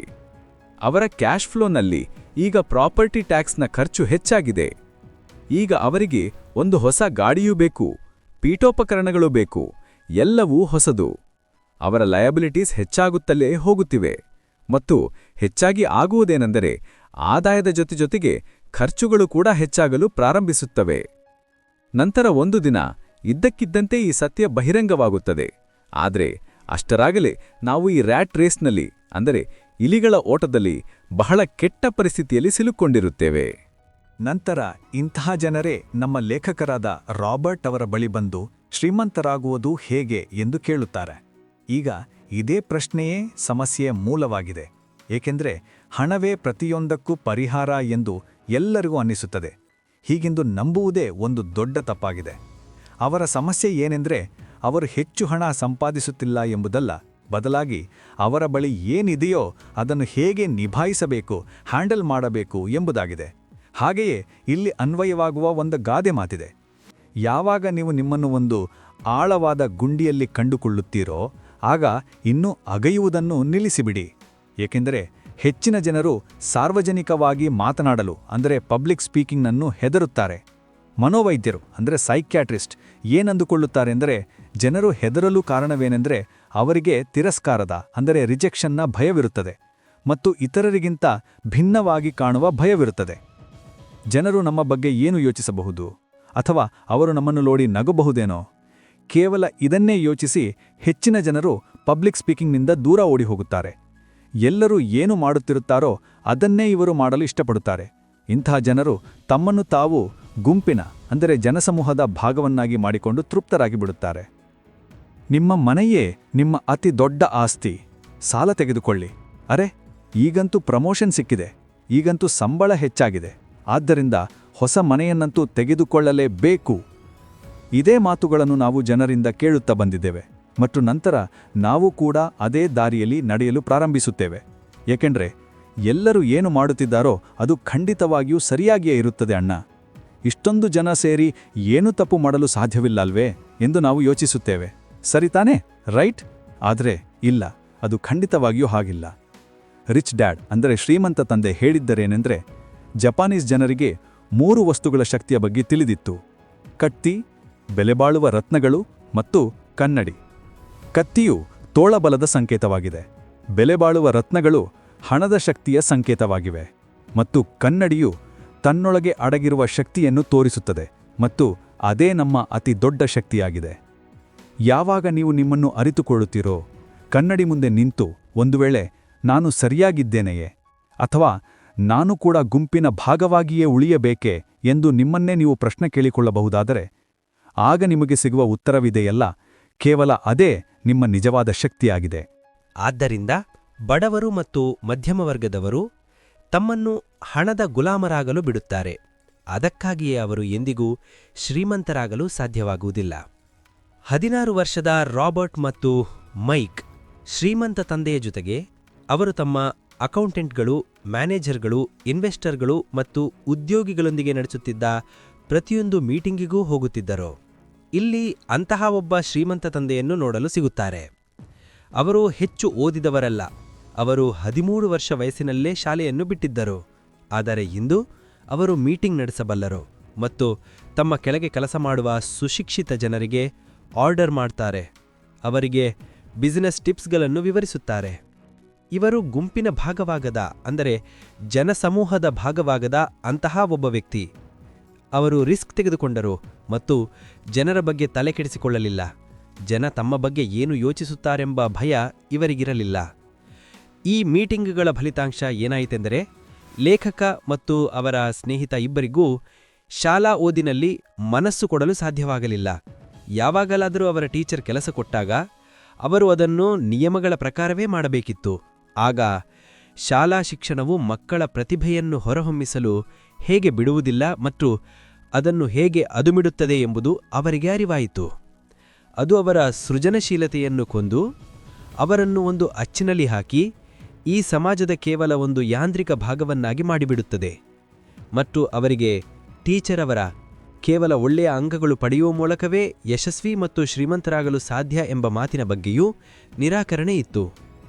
ಹಾಗೆಯೇ ಒಂದು ದಿನ ರಾಬರ್ಟ್ ಅವರಿಗೆ ಅವರ ಬಡತಂದೆಯ ಜೊತೆ ವಾದವಾಯಿತು. ಅವರ ತಂದೆಯ ನಂಬಿಕೆ ಏನಿತ್ತೆಂದರೆ, ಅವರ ಮನೆ ಅವರಿಗೆ ಅತ್ಯುತ್ತಮವಾದ ಹೂಡಿಕೆಯಾಗಿದೆ ಮತ್ತು ಆದರೆ ಅವರು ಒಂದು ರ್ಯಾಟ್ ರೇಸ್ನಲ್ಲಿ, ಇಲಿಗಳ ಓಟದಲ್ಲಿ ಓಡುತ್ತಿದ್ದರು. ಅವರ ಆದಾಯ ಮತ್ತು ಖರ್ಚುಗಳು ಸಮವಾಗಿಯೇ ಇದ್ದವು. ಅವುಗಳನ್ನು ಪೂರೈಸಲು ಅವರ ಬಳಿ ಒಂದು ಕ್ಷಣದ ಬಿಡುವೂ ಇದ್ದಿರಲಿಲ್ಲ. ರಾಬರ್ಟ್ ಅವರಿಗೆ ಇದೇ ವಿಷಯವನ್ನು ಅರ್ಥಮಾಡಿಸಲು ಪ್ರಯತ್ನಿಸುತ್ತಿದ್ದರು. ಅದೇನೆಂದರೆ, ಅವರ ತಂದೆಗೆ ಆ ಮನೆ ಅಸೆಟ್ ಅಲ್ಲ, ಬದಲಾಗಿ ಲಯಬಿಲಿಟಿಯಾಗಿದೆ. ಮನೆಯ ಮೇಲೆ ಅವರ ಹಣ ಖರ್ಚಾಗುತ್ತಿತ್ತು, ಬದಲಾಗಿ ಅವರಿಗೆ ಏನೂ ಸಿಗುತ್ತಿರಲಿಲ್ಲ. ಈ ವಿಷಯವನ್ನು ಅವರ ಬಡತಂದೆಗೆ ಅರ್ಥ ಮಾಡಿಕೊಳ್ಳಲು ಸಾಧ್ಯವಾಗುತ್ತಿರಲಿಲ್ಲ. ಆದ್ದರಿಂದ ಬಡ ಮತ್ತು ಶ್ರೀಮಂತ ತಂದೆಯ ನಡುವೆ ಇದ್ದ ವ್ಯತ್ಯಾಸ ಇದೇ ಆಗಿತ್ತು. ಏನೇ ಇರಲಿ, ಅವರ ವಾದವಂತೂ ನಡೆಯುತ್ತಲೇ ಇತ್ತು. ಅವರು ತಮ್ಮ ಬಡತಂದೆಗೆ ಹೇಳಿದರು, ಹೆಚ್ಚಿನ ಜನರ ಜೀವನ ಸಾಲ ತೀರಿಸುವುದರಲ್ಲೇ ಕಳೆದು ಹೋಗುತ್ತದೆ ಎಂದು. ಅವರು ಯಾವ ಮನೆಯನ್ನು ಖರೀದಿಸುತ್ತಾರೋ ಅದಕ್ಕಾಗಿ ಅವರು 30 ವರ್ಷಗಳ ಕಾಲ ಸಾಲ ಕಟ್ಟುತ್ತಾರೆ. ನಂತರ ಇನ್ನೊಂದು ದೊಡ್ಡ ಮನೆಯನ್ನು ತೆಗೆದುಕೊಳ್ಳುತ್ತಾರೆ ಮತ್ತು ತಮ್ಮ ಸಾಲವನ್ನು ನವೀಕರಿಸಿಕೊಳ್ಳುತ್ತಾರೆ. ಈಗ ಮನೆಯ ಬೆಲೆ ಕೂಡ ಅದೇ ಪ್ರಮಾಣದಲ್ಲಿ ಹೆಚ್ಚಾಗುತ್ತದೆಯೋ ಅಥವಾ ಇಲ್ಲವೋ ಎಂಬುದು ಪರಿಸ್ಥಿತಿಯ ಮೇಲೆ ಅವಲಂಬಿಸಿರುತ್ತದೆ. ಕೆಲವರು ಎಂಥವರಿದ್ದಾರೆಂದರೆ, ಅವರು ಮನೆ ಖರೀದಿಸಲು ದೊಡ್ಡ ಮೊತ್ತವನ್ನು ತೆಗೆದುಕೊಂಡಿದ್ದರು. ಮನೆಯ ಬೆಲೆ ಎಷ್ಟಿರಲಿಲ್ಲವೋ ಅದಕ್ಕಿಂತ ಹೆಚ್ಚು ಸಾಲ ಅವರ ತಲೆಯ ಮೇಲೆ ಏರಿತು. ಇದರಿಂದ ಜನರಿಗೆ ಅತಿದೊಡ್ಡ ನಷ್ಟವೇನೆಂದರೆ, ಅವರು ಬೇರೆ ಕಡೆ ಹೂಡಿಕೆ ಮಾಡಲು ಸಾಧ್ಯವಾಗುವುದಿಲ್ಲ, ಏಕೆಂದರೆ ಅವರ ಸಂಪೂರ್ಣ ಹಣ ಆ ಮನೆಯ ಮೇಲೆಯೇ ತೊಡಗಿಸಲ್ಪಟ್ಟಿರುತ್ತದೆ. ಅವರಿಗೆ ಹೂಡಿಕೆ ಮಾಡಲು ಎಂದಿಗೂ ಅವಕಾಶವೇ ಸಿಗುವುದಿಲ್ಲ ಮತ್ತು ಅವರು ಈ ವಿಷಯದ ಬಗ್ಗೆ ಏನನ್ನೂ ಕಲಿಯಲು ಕೂಡ ಸಾಧ್ಯವಾಗುವುದಿಲ್ಲ. ಮತ್ತು ಇದೇ ರೀತಿಯಾಗಿ ಅನೇಕ ಅಸೆಟ್ಸ್ಗಳು ಅವರ ಕೈಯಿಂದ ಜಾರಿ ಹೋಗುತ್ತವೆ. ಇದರ ಬದಲಾಗಿ ಜನರು ಕೇವಲ ಅಸೆಟ್ಸ್ ಅಂದರೆ ಆಸ್ತಿಗಳ ಮೇಲೆ ಗಮನ ಹರಿಸಿದ್ರೆ ಅವರ ಭವಿಷ್ಯವು ಇದಕ್ಕಿಂತಲೂ ಉತ್ತಮವಾಗಬಹುದು. ಈಗ ಉದಾಹರಣೆಗೆ, ರಾಬರ್ಟ್ನ ಹೆಂಡತಿಯ ಪೋಷಕರು ಒಂದು ದೊಡ್ಡ ಮನೆಗೆ ಶಿಫ್ಟ್ ಆದರು. ತಮಗಾಗಿ ದೊಡ್ಡ ಮತ್ತು ಹೊಸ ಮನೆಯನ್ನು ತೆಗೆದುಕೊಳ್ಳುವುದು ಒಂದು ಸರಿಯಾದ ನಿರ್ಧಾರ ಎಂದು ಅವರು ಅಂದಿಕೊಂಡಿದ್ರು. ಏಕೆಂದರೆ ಉಳಿದವರಂತೆಯೇ ಅವರಿಗೂ ಕೂಡ ಮನೆಯನ್ನು ತೆಗೆದುಕೊಳ್ಳುವುದು ಒಂದು ಅಸೆಟ್ ಎಂದು ಅನ್ನಿಸುತ್ತಿತ್ತು. ಆದರೆ ಆ ಮನೆಯ ಪ್ರಾಪರ್ಟಿ ಟ್ಯಾಕ್ಸ್ $1000 ಇತ್ತು ಎಂಬುದನ್ನು ತಿಳಿದು ಅವರು ಆಶ್ಚರ್ಯಚಕಿತರಾದರು. ಇದು ಅವರಿಗೆ ತುಂಬ ದೊಡ್ಡ ಮೊತ್ತವಾಗಿತ್ತು ಮತ್ತು ಅವರು ನಿವೃತ್ತರಾಗಿದ್ದರಿಂದ ಅಂದರೆ ರಿಟೈರ್ ಆಗಿದ್ದರಿಂದ ಇಷ್ಟು ಹಣವನ್ನು ಟ್ಯಾಕ್ಸ್ ರೂಪದಲ್ಲಿ ಕಟ್ಟುವುದು ಅವರ ರಿಟೈರ್ಮೆಂಟ್ ಬಜೆಟ್ನಿಂದ ಹೊರಗಿತ್ತು. ಖಂಡಿತವಾಗಿಯೂ ನೀವು ಒಂದು ಹೊಸ ಮನೆಯನ್ನು ತೆಗೆದುಕೊಳ್ಳಬೇಡಿ ಎಂದು ನಾವು ಹೇಳುತ್ತಿಲ್ಲ. ಬದಲಾಗಿ ನಾವು ಏನು ಅರ್ಥ ಮಾಡಿಸಲು ಬಯಸುತ್ತಿದ್ದೇವೆ ಅಂದರೆ, ನೀವು ಒಂದು ದೊಡ್ಡ ಮನೆಯನ್ನು ತೆಗೆದುಕೊಳ್ಳಲು ಎಷ್ಟು ಹಣ ಹಾಕುತ್ತೀರೋ ಅಷ್ಟು ಹಣವನ್ನು ನೀವು ಯಾವುದಾದರೂ ಅಸೆಟ್ನಲ್ಲಿ ಇನ್ವೆಸ್ಟ್ ಮಾಡಿದರೆ ಉತ್ತಮವಾಗಿರುತ್ತದೆ. ನಿಮ್ಮ ಅಸೆಟ್ ನಿಮಗಾಗಿ ಸಂಪಾದನೆ ಮಾಡುತ್ತದೆ ಮತ್ತು ಸ್ವಲ್ಪ ಸಮಯದ ನಂತರ ನಿಮ್ಮ ಬಳಿ ಎಷ್ಟು ಹಣ ಇರುತ್ತದೆ ಅಂದರೆ ನೀವು ಸುಲಭವಾಗಿ ನಿಮ್ಮ ಮನಮೆಚ್ಚಿದ ಮನೆಯನ್ನು ತೆಗೆದುಕೊಳ್ಳಲು ಸಾಧ್ಯವಾಗುತ್ತದೆ, ಮತ್ತು ಅದು ಕೂಡ ಯಾವುದೇ ಲೋನ್ ಇಲ್ಲದೆ. ಆದ್ದರಿಂದ ಈಗ ಪ್ರಶ್ನೆ ಏನೆಂದರೆ, ಶ್ರೀಮಂತರು ಏಕೆ ಇನ್ನೂ ಹೆಚ್ಚು ಶ್ರೀಮಂತರಾಗುತ್ತಲೇ ಇರುತ್ತಾರೆ? ಅದೇ ಮಧ್ಯಮ ವರ್ಗದವರು ಮುಂದೆ ಬರಲು ಏಕೆ ಸಾಧ್ಯವಾಗುವುದಿಲ್ಲ? ಇದರ ಹಿಂದೆಯೂ ಒಂದು ಕಾರಣವಿದೆ, ಮತ್ತು ಆ ಕಾರಣ ತುಂಬ ಸರಳವಾಗಿದೆ. ಶ್ರೀಮಂತರು ಅಸೆಟ್ಸ್ಗಳನ್ನು ಖರೀದಿಸುತ್ತಾರೆ. ಅದು ಅವರ ಹಣವನ್ನು ದುಪ್ಪಟ್ಟು ಮಾಡುತ್ತಲೇ ಇರುತ್ತದೆ. ಆ ಹಣದಿಂದ ಅವರ ಎಲ್ಲ ಖರ್ಚುಗಳು ಮಜವಾಗಿ ಕಳೆದು ಹೋಗುತ್ತವೆ ಅಥವಾ ತೀರುತ್ತವೆ. ಮತ್ತು ಮಧ್ಯಮ ವರ್ಗದವರು ಏನು ಮಾಡುತ್ತಾರೆ? ಅವರಂತೂ ಕೇವಲ ತಿಂಗಳ 1ನೇ ತಾರೀಕಿಗಾಗಿ ಕಾಯುತ್ತಿರುತ್ತಾರೆ. ಯಾವಾಗ ಅವರ ಸಂಬಳ ಬರುತ್ತದೆಯೋ ಆಗ ಇಡೀ ಸಂಬಳವೆಲ್ಲ ಖರ್ಚುಗಳನ್ನು ನಿಭಾಯಿಸುವುದರಲ್ಲೇ ಖಾಲಿಯಾಗಿ ಹೋಗುತ್ತದೆ. ಹಾಗಾದರೆ ಇನ್ವೆಸ್ಟ್ಮೆಂಟ್ ಎಲ್ಲಿಂದಾಗುತ್ತದೆ? ಮತ್ತು ನಂತರ ಯಾವಾಗ ಸಂಬಳ ಹೆಚ್ಚಾಗುತ್ತದೆಯೋ ಆಗ ಅದರ ಮೇಲಿನ ಟ್ಯಾಕ್ಸ್ ಕೂಡ ಹೆಚ್ಚಾಗುತ್ತದೆ, ಮತ್ತು ಅದೇ ರೀತಿ ಉಳಿದ ಖರ್ಚುಗಳು ಕೂಡ, ಮತ್ತು ಕೊನೆಗೆ ಇದೇ ರ್ಯಾಟ್ ರೇಸ್ ನಡೆಯುತ್ತಲೇ ಇರುತ್ತದೆ. ಹೇಳುವ ಅರ್ಥವೇನೆಂದರೆ, ನಾವಿಂದು ಸಾಲದಲ್ಲಿ ಮುಳುಗಿರುವ ಸಮಾಜದಲ್ಲಿ ವಾಸಿಸುತ್ತಿದ್ದೇವೆ. ಇದರ ಅರ್ಥವೇನೆಂದರೆ, ನಮ್ಮ ಮನೆಯನ್ನೇ ಅಸೆಟ್ ಎಂದು ತಿಳಿದುಕೊಳ್ಳುವುದೇ ಆ ಕಾರಣವಾಗಿದೆ. ಅದು ನಮ್ಮನ್ನು ಸಾಲದ ಹೊರೆಯ ಅಡಿಯಲ್ಲಿ ಅದುಮಿ ಇಡುತ್ತದೆ. ಇಂದು ಇದೇ ಹೆಚ್ಚಿನ ಜನರ ಆಲೋಚನೆಯಾಗಿದೆ. ಒಂದು ವೇಳೆ ಸಂಬಳ ಹೆಚ್ಚಾದರೆ ಜನರು ತಾವು ಈಗ ಒಂದು ದೊಡ್ಡ ಮನೆಯನ್ನು ತೆಗೆದುಕೊಳ್ಳಬಹುದು ಎಂದು ಯೋಚಿಸುತ್ತಾರೆ, ಏಕೆಂದರೆ ಇದು ತಮ್ಮ ಹಣದ ಸರಿಯಾದ ಬಳಕೆ ಎಂದು ಅವರಿಗೆ ಅನ್ನಿಸುತ್ತದೆ. ಇದರ ಬದಲಾಗಿ ಆ ಹಣವನ್ನು ಸರಿಯಾದ ಜಾಗದಲ್ಲಿ ಹಾಕಿದರೆ ಅವರ ಜೀವನ ಶಾಶ್ವತವಾಗಿ ಬದಲಾಗಬಹುದು. ಆದರೆ ಹಾಗಾಗಲು ಸಾಧ್ಯವಾಗುವುದಿಲ್ಲ, ಏಕೆಂದರೆ ಅವರ ಸಂಪೂರ್ಣ ಸಮಯವು ಹಗಲು ರಾತ್ರಿ ಕಠಿಣ ಪರಿಶ್ರಮ ಪಡುವುದರಲ್ಲೇ ಕಳೆದು ಹೋಗುತ್ತದೆ. ತಮ್ಮ ಕೆಲಸವನ್ನು ಸೇಫ್ ಝೋನ್ ಅಂದರೆ ಸುರಕ್ಷಿತ ವಲಯ ಎಂದು ತಿಳಿದುಕೊಂಡು ಅವರು ಅದಕ್ಕಿಂತ ಭಿನ್ನವಾಗಿ ಏನನ್ನೂ ಯೋಚಿಸಲು ಸಾಧ್ಯವಾಗುವುದಿಲ್ಲ. ಮತ್ತು ಜೊತೆಗೆ ಅವರ ಮೇಲೆ ಸಾಲದ ಹೊರೆ ಎಷ್ಟಿರುತ್ತದೆ ಎಂದರೆ ಅವರು ಕೆಲಸ ಬಿಡುವ ರಿಸ್ಕ್ ತೆಗೆದುಕೊಳ್ಳಲು ಸಾಧ್ಯವೇ ಇರುವುದಿಲ್ಲ. ಈಗ ನಿಮ್ಮನ್ನೇ ನೀವೊಂದು ಪ್ರಶ್ನೆ ಕೇಳಿಕೊಳ್ಳಿ. ಒಂದು ವೇಳೆ ಇಂದು ನೀವು ಕೆಲಸ ಬಿಟ್ಟು ಮನೆಯಲ್ಲಿ ಕುಳಿತರೆ ಎಷ್ಟು ದಿನಗಳವರೆಗೆ ನಿಮ್ಮ ಜೀವನ ನಡೆಯುತ್ತದೆ? ಏಕೆಂದರೆ ಒಂದು ವೇಳೆ ನೀವು ಆರ್ಥಿಕವಾಗಿ ಸಾಕ್ಷರರಾಗಿಲ್ಲದಿದ್ದರೆ, ಫೈನಾನ್ಷಿಯಲಿ ಲಿಟ್ರೇಟ್, ನೀವು ಇಡೀ ಜೀವನವನ್ನು ಕೇವಲ ಸಂಬಳದ ಭರವಸೆಯ ಮೇಲೆಯೇ ಕಳೆದಿದ್ದರೆ ಮತ್ತು ಅಸೆಟ್ಸ್ ಬದಲಿಗೆ ಲಯಬಿಲಿಟೀಸನ್ನು ಪಡೆದುಕೊಂಡಿದ್ದರೆ, ಖಂಡಿತವಾಗಿಯೂ ನಿಮ್ಮ ಜೀವನವು ತುಂಬ ಕಠಿಣ ಸವಾಲಿನದಾಗಿದೆ. ಕೇವಲ ನೆಟ್ವರ್ತ್ ಭರವಸೆಯ ಮೇಲೆ ನಿಮ್ಮ ಕೆಲಸ ನಡೆಯುವುದಿಲ್ಲ. ನೆಟ್ವರ್ತ್ ಏನು ಹೇಳುತ್ತದೆ ಅಂದರೆ, ನಿಮ್ಮ ಬಳಿ ನಿಜವಾಗಿಯೂ ಎಷ್ಟು ಹಣವಿದೆ. ಅದು ಗ್ಯಾರೇಜ್ನಲ್ಲಿ ಬಿದ್ದಿರುವ ಹಳೆ ಕಾರಿನ ರೂಪದಲ್ಲೇ ಏಕಿರಬಾರದು. ಈಗ ಆ ಕಾರು ಯಾವುದೇ ಕೆಲಸಕ್ಕೆ ಬಾರದಿರಬಹುದು, ಆದರೆ ವೆಲ್ತ್ ಎಂದರೆ ನಿಮ್ಮ ಬಳಿ ಇರುವ ಹಣದಿಂದ ನೀವು ಇನ್ನೂ ಎಷ್ಟು ಹಣವನ್ನು ಗಳಿಸುತ್ತಿದ್ದೀರಿ ಎಂಬುದಾಗಿದೆ. ಉದಾಹರಣೆಗೆ, ನಿಮ್ಮ ಬಳಿ ಯಾವುದಾದರೂ ಅಸೆಟ್ ಇದೆ ಎಂದುಕೊಳ್ಳಿ. ಅದರಿಂದ ಪ್ರತಿ ತಿಂಗಳು ನನಗೆ $3000 ಆದಾಯ ಬರುತ್ತದೆ ಮತ್ತು ಪ್ರತಿ ತಿಂಗಳು ನಿಮ್ಮ $2000 ಖರ್ಚಾಗುತ್ತದೆ. ಆಗ ನಿಮ್ಮ ಬಳಿ ಹಣ ಉಳಿಯುತ್ತದೆ. ಹಾಗಾಗಿ ಇದಕ್ಕೆ ಪರಿಹಾರವೇನೆಂದರೆ, ನಿಮ್ಮ ಅಸೆಟ್ನಿಂದ ಸಿಗುವ ಹಣವನ್ನು ನೀವು ಹೆಚ್ಚಿಸಿ. ಯಾವಾಗ ನಿಮಗೆ $4000 ಸಿಗಲು ಪ್ರಾರಂಭಿಸುತ್ತದೆಯೋ ಆಗ ನೀವು ರಾತ್ರೋರಾತ್ರಿ ಶ್ರೀಮಂತರಾಗುವುದಿಲ್ಲ, ಆದರೆ ಈ ರೀತಿಯಾಗಿ ನೀವು ವೆಲ್ದಿಯಾಗಲು ಪ್ರಾರಂಭಿಸುತ್ತೀರಿ. ಈಗ ಒಂದು ವೇಳೆ ನೀವು ಇದ್ದಕ್ಕಿದ್ದಂತೆ ಕೆಲಸ ಬಿಟ್ಟರೂ ಕೂಡ ನಿಮ್ಮ ಅಸೆಟ್ಸ್, ಆಸ್ತಿಗಳು ನಿಮ್ಮ ಎಲ್ಲ ಖರ್ಚುಗಳನ್ನು ಕವರ್ ಮಾಡಿಕೊಳ್ಳುತ್ತವೆ, ಭರಿಸುತ್ತವೆ. ಈಗ ನೀವು ಯಾವಾಗ ವೆಲ್ದಿ, ಶ್ರೀಮಂತರಾಗಲು ಸಾಧ್ಯವೆಂದರೆ ಯಾವಾಗ ನಿಮ್ಮ ಖರ್ಚುಗಳು ನಿಮ್ಮ ಅಸೆಟ್ಸ್ನ ಗ್ರೋತ್ಗಿಂತ ಕಡಿಮೆ ಇರುತ್ತವೆಯೋ ಆಗ. ಮತ್ತು ಇದರೊಂದಿಗೆ ಈಗ ಮುಂದಿನದು 4ನೇ ಪಾಠ. ಅದು ಹೇಳುವುದೇನೆಂದರೆ, ನಿಮ್ಮ ಕೆಲಸದ ಕಡೆಗೆ ಗಮನ ಕೊಡಿ, ನಿಮ್ಮ ಕೆಲಸವನ್ನು ಮಾತ್ರ ನೋಡಿಕೊಳ್ಳಿ. ಜಗತ್ತಿನ ಅತಿದೊಡ್ಡ ಫುಡ್ ಚೈನ್ ಮ್ಯಾಕ್ಡೊನಾಲ್ಡ್ಸ್ನ ಸ್ಥಾಪಕ, ಫೌಂಡರ್ ರೇ ಕ್ರಾಕ್ ಅವರು MBA ಕ್ಲಾಸ್ನಲ್ಲಿ ಭಾಷಣ ಮಾಡಿದ್ರು. ಇದು 1947ರ ವಿಷಯವಾಗಿದೆ. ಅವರ ಈ ಭಾಷಣ ತುಂಬಾ ಅದ್ಭುತವಾಗಿತ್ತು. ಜನರಿಗೆ ಸ್ಫೂರ್ತಿ ನೀಡುವ ಭಾಷಣದ ನಂತರ ಯಾವಾಗ MBA ಕ್ಲಾಸ್ನ ವಿದ್ಯಾರ್ಥಿಗಳು ಅವರೊಂದಿಗೆ ಸ್ವಲ್ಪ ಸಮಯ ಕಳೆಯಲು ವಿನಂತಿಸಿದರೋ ಆಗ ಅವರು ಅವರೊಂದಿಗೆ ಬಿಯರ್ ಕುಡಿಯಲು ಹೋದರು. ಮಾತಿನ ನಡುವೆ ರೇ ಇದ್ದಕ್ಕಿದ್ದಂತೆ ಒಂದು ಪ್ರಶ್ನೆ ಕೇಳಿದ್ರು. ನಾನು ಯಾವ ಬಿಸ್ನೆಸ್ನದಿದ್ದೇನೆ ಎಂಬುದು ನಿಮಗೆಲ್ಲರಿಗೂ ತಿಳಿದಿದೆಯೇ ಎಂದು. ಈಗ ಈ ವಿಷಯವಂತೂ ಎಲ್ಲರಿಗೂ ತಿಳಿದಿತ್ತು. ಅದೇನೆಂದೇ ಅವರು ಹ್ಯಾಂಬರ್ಗರ್ ಮಾರುತ್ತಿದ್ದರು ಎಂದು. ಈ ಮಾತಿನ ಮೇಲೆ ಅವರು ನಗಲು ಪ್ರಾರಂಭಿಸಿದ್ರು ಮತ್ತು ಹೇಳಿದ್ರು ಅವರ ನಿಜವಾದ ಬಿಸ್ನೆಸ್ ರಿಯಲ್ ಎಸ್ಟೇಟ್ ಆಗಿದೆ ಎಂದು. ಏಕೆಂದರೆ ಮೆಕ್ಡೊನಾಲ್ಡ್ಸ್ಗಾಗಿ ಪ್ರತಿ ಸ್ಥಳದ ಆಯ್ಕೆ ಅಂದರೆ ಲೊಕೇಶನ್ ಅನ್ನು ಯೋಚಿಸಿ ಮಾಡಲಾಗುತ್ತದೆ. ಎಲ್ಲಿ ಅದರ ಫ್ರಾಂಚೈಸಿ ಇದೆಯೋ ಆ ಜಮೀನು ಕೂಡ ಅದರ ಜೊತೆಗೇ ಮಾರಾಟವಾಗುತ್ತದೆ. ಹಾಗಾಗಿ ಇದರ ನೇರವಾದ ಅರ್ಥವೇನೆಂದರೆ ಮೆಕ್ಡೊನಾಲ್ಡ್ಸ್ ಫ್ರಾಂಚೈಸಿ ಪಡೆಯುವವರು ಆ ಜಮೀನನ್ನು ಕೂಡ ಖರೀದಿಸಬೇಕಾಗಿತ್ತು. ಹಾಗಾಗಿ ಇದರೊಂದಿಗೆ ಇದೊಂದು ರಿಯಲ್ ಎಸ್ಟೇಟ್ ಬಿಸ್ನೆಸ್ ಕೂಡ ಆಯಿತು. ಇದೇ ಪಾಠವನ್ನು ರಿಚ್ ಡ್ಯಾಡ್ ಅಂದರೆ ಶ್ರೀಮಂತ ತಂದೆ ರಾಬರ್ಟ್ಗೆ ಕಲಿಸಿದರು. ಅದೇನೆಂದರೆ ಸಾಮಾನ್ಯವಾಗಿ ಜನರು ತಮಗಾಗಿ ಬಿಟ್ಟು ಉಳಿದ ಎಲ್ಲರಿಗಾಗಿಯೂ ಕೆಲಸ ಮಾಡುತ್ತಾರೆ. ಅವರು ಟ್ಯಾಕ್ಸ್ ಪಾವತಿಸುವ ಮೂಲಕ ಸರ್ಕಾರಕ್ಕಾಗಿ ಕೆಲಸ ಮಾಡುತ್ತಾರೆ. ಅವರು ಎಲ್ಲಿ ಕೆಲಸ ಮಾಡುತ್ತಿದ್ದಾರೋ ಆ ಕಂಪನಿಗಾಗಿ ಕೆಲಸ ಮಾಡುತ್ತಾರೆ. ಬ್ಯಾಂಕ್ನ EMI ನೀಡುವ ಮೂಲಕ ಅದಕ್ಕಾಗಿ ಕೆಲಸ ಮಾಡುತ್ತಾರೆ. ಮತ್ತು ಇದೆಲ್ಲವೂ ಏಕೆ ಹೀಗೆಂದರೆ ನಮ್ಮ ಶಿಕ್ಷಣ ವ್ಯವಸ್ಥೆಯೇ ಆಗಿದೆ. ಶಾಲೆಯು ನಮಗೆ ಎಂಪ್ಲಾಯಿ ಅಂದರೆ ಉದ್ಯೋಗಿಯಾಗುವುದನ್ನು ಕಲಿಸುತ್ತದೆ, ಹೊರತು ಎಂಪ್ಲಾಯರ್ ಅಂದರೆ ಮಾಲೀಕ ಆಗುವುದನ್ನಲ್ಲ. ನೀವು ಏನನ್ನು ಓದುತ್ತೀರೋ ಅದೇ ನೀವೇ ಆಗುತ್ತೀರಿ.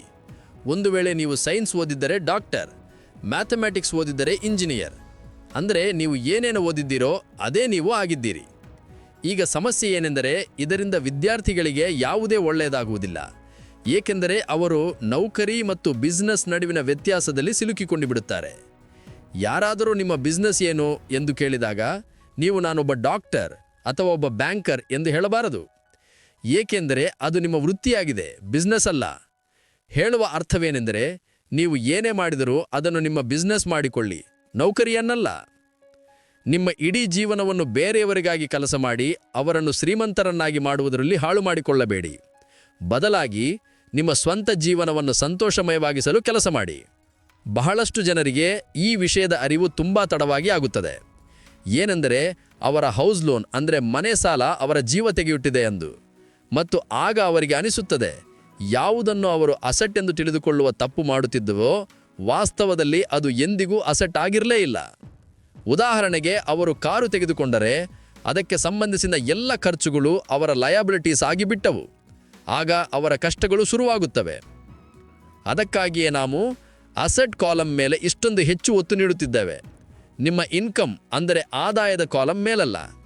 ಮತ್ತು ಇದೇ ಆರ್ಥಿಕ ಅರ್ಥಗಳಲ್ಲಿ ಅಸೆಟ್ಸ್.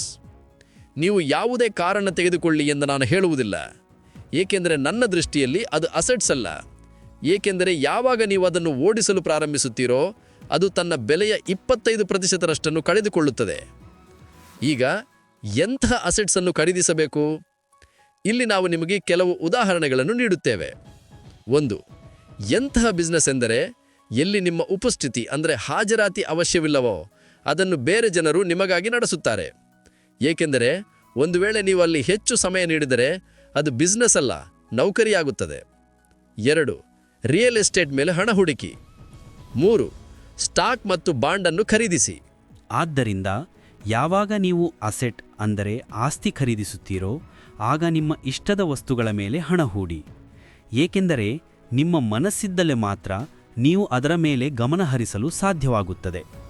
ಒಂದು ವೇಳೆ ಅದರಲ್ಲಿ ನಿಮಗೆ ಆಸಕ್ತಿ ಇದ್ದರೆ ನೀವು ಅದನ್ನು ಉತ್ತಮವಾಗಿ ಅರ್ಥ ಮಾಡಿಕೊಳ್ಳಬಲ್ಲಿರಿ. ರಾಬರ್ಟ್ಗೆ ರಿಯಲ್ ಎಸ್ಟೇಟ್ ಮತ್ತು ಸ್ಟಾಕ್ಸ್ನಲ್ಲಿ ಆಸಕ್ತಿ ಇತ್ತು, ವಿಶೇಷವಾಗಿ ಸಣ್ಣ ಕಂಪನಿಗಳಲ್ಲಿ ಇನ್ವೆಸ್ಟ್ ಮಾಡುವುದರಲ್ಲಿ.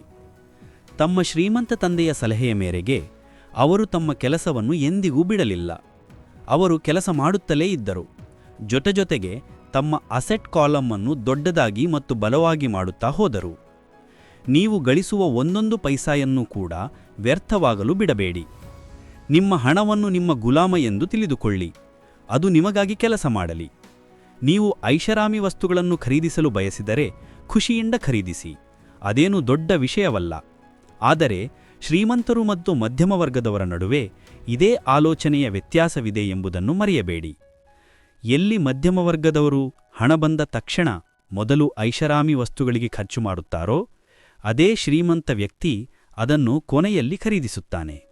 ಮತ್ತು ಇಷ್ಟನ್ನು ಅರ್ಥ ಮಾಡಿಕೊಂಡ ನಂತರ ಈಗ ಮುಂದಿನ ಪಾಠದಲ್ಲಿ ನೀವು ಶ್ರೀಮಂತ ಜನರ ಅತಿದೊಡ್ಡ ರಹಸ್ಯದ ಬಗ್ಗೆ ತಿಳಿದುಕೊಳ್ಳುವಿರಿ. ಹಾಗಾಗಿ 5ನೇ ಪಾಠ ಹೇಳುವುದೇನೆಂದರೆ, ಶ್ರೀಮಂತರು ಹಣವನ್ನು ಇನ್ವೆಂಟ್ ಮಾಡುತ್ತಾರೆ, ಆವಿಷ್ಕರಿಸುತ್ತಾರೆ. ಅಲೆಕ್ಸಾಂಡರ್ ಗ್ರಹಾಂ ಬೆಲ್ ಟೆಲಿಫೋನನ್ನು ಇನ್ವೆಂಟ್ ಮಾಡಿದ ನಂತರ ಅದನ್ನು ಪೇಟೆಂಟ್ ಮಾಡಿಸಿದ್ದರು. ಇವರ ಬಿಸ್ನೆಸ್ ಬೆಳೆಯಿತು ಮತ್ತು ಅದನ್ನು ನಿಭಾಯಿಸಲು ಕಷ್ಟವಾಗತೊಡಗಿತು. ಆಗ ಅವರು ವೆಸ್ಟರ್ನ್ ಯೂನಿಯನ್ಗೆ ಹೋದರು ಮತ್ತು ಅವರಿಗೆ ತಮ್ಮ ಪೇಟೆಂಟ್ ಮತ್ತು ಆ ಚಿಕ್ಕ ಕಂಪನಿಯನ್ನು $1,00,000 ಮಾರಾಟ ಮಾಡುವ ಪ್ರಸ್ತಾಪ ಇಟ್ಟರು. ಆ ಸಮಯದ ವೆಸ್ಟರ್ನ್ ಯೂನಿಯನ್ನ ಪ್ರೆಸಿಡೆಂಟ್ ಆ ಪ್ರಸ್ತಾಪವನ್ನು ತಿರಸ್ಕರಿಸಿದ್ದರು. ಅವರಿಗೆ ಈ ಬೆಲೆ ಸ್ವಲ್ಪ ಜಾಸ್ತಿಯೇ ಎಂದು ಎನಿಸುತ್ತಿತ್ತು. ಮತ್ತು ಅದರ ನಂತರ ಒಂದು ದೊಡ್ಡ ಕಂಪನಿ AT&T ಜನ್ಮವಾಯಿತು. ರಾಬರ್ಟ್ 1984ರಿಂದ ವೃತ್ತಿಪರವಾಗಿ ಪಾಠ ಮಾಡುತ್ತಿದ್ದಾರೆ. ಸಾವಿರಾರು ಜನರಿಗೆ ಪಾಠ ಮಾಡಿದ ನಂತರ ಅವರಿಗೆ ತಿಳಿದ ಒಂದು ವಿಷಯವೇನೆಂದರೆ, ಆ ಎಲ್ಲ ಜನರಲ್ಲಿ ಪೊಟೆನ್ಷಿಯಲ್ ಇತ್ತು. ವಾಸ್ತವವಾಗಿ ಪ್ರತಿಯೊಬ್ಬ ಮನುಷ್ಯನಲ್ಲಿಯೂ ಪೊಟೆನ್ಷಿಯಲ್ ಇದೆ. ಅದು ನಮ್ಮನ್ನು ಮಹಾನ್ ವ್ಯಕ್ತಿಯನ್ನಾಗಿ ಮಾಡಬಲ್ಲದು.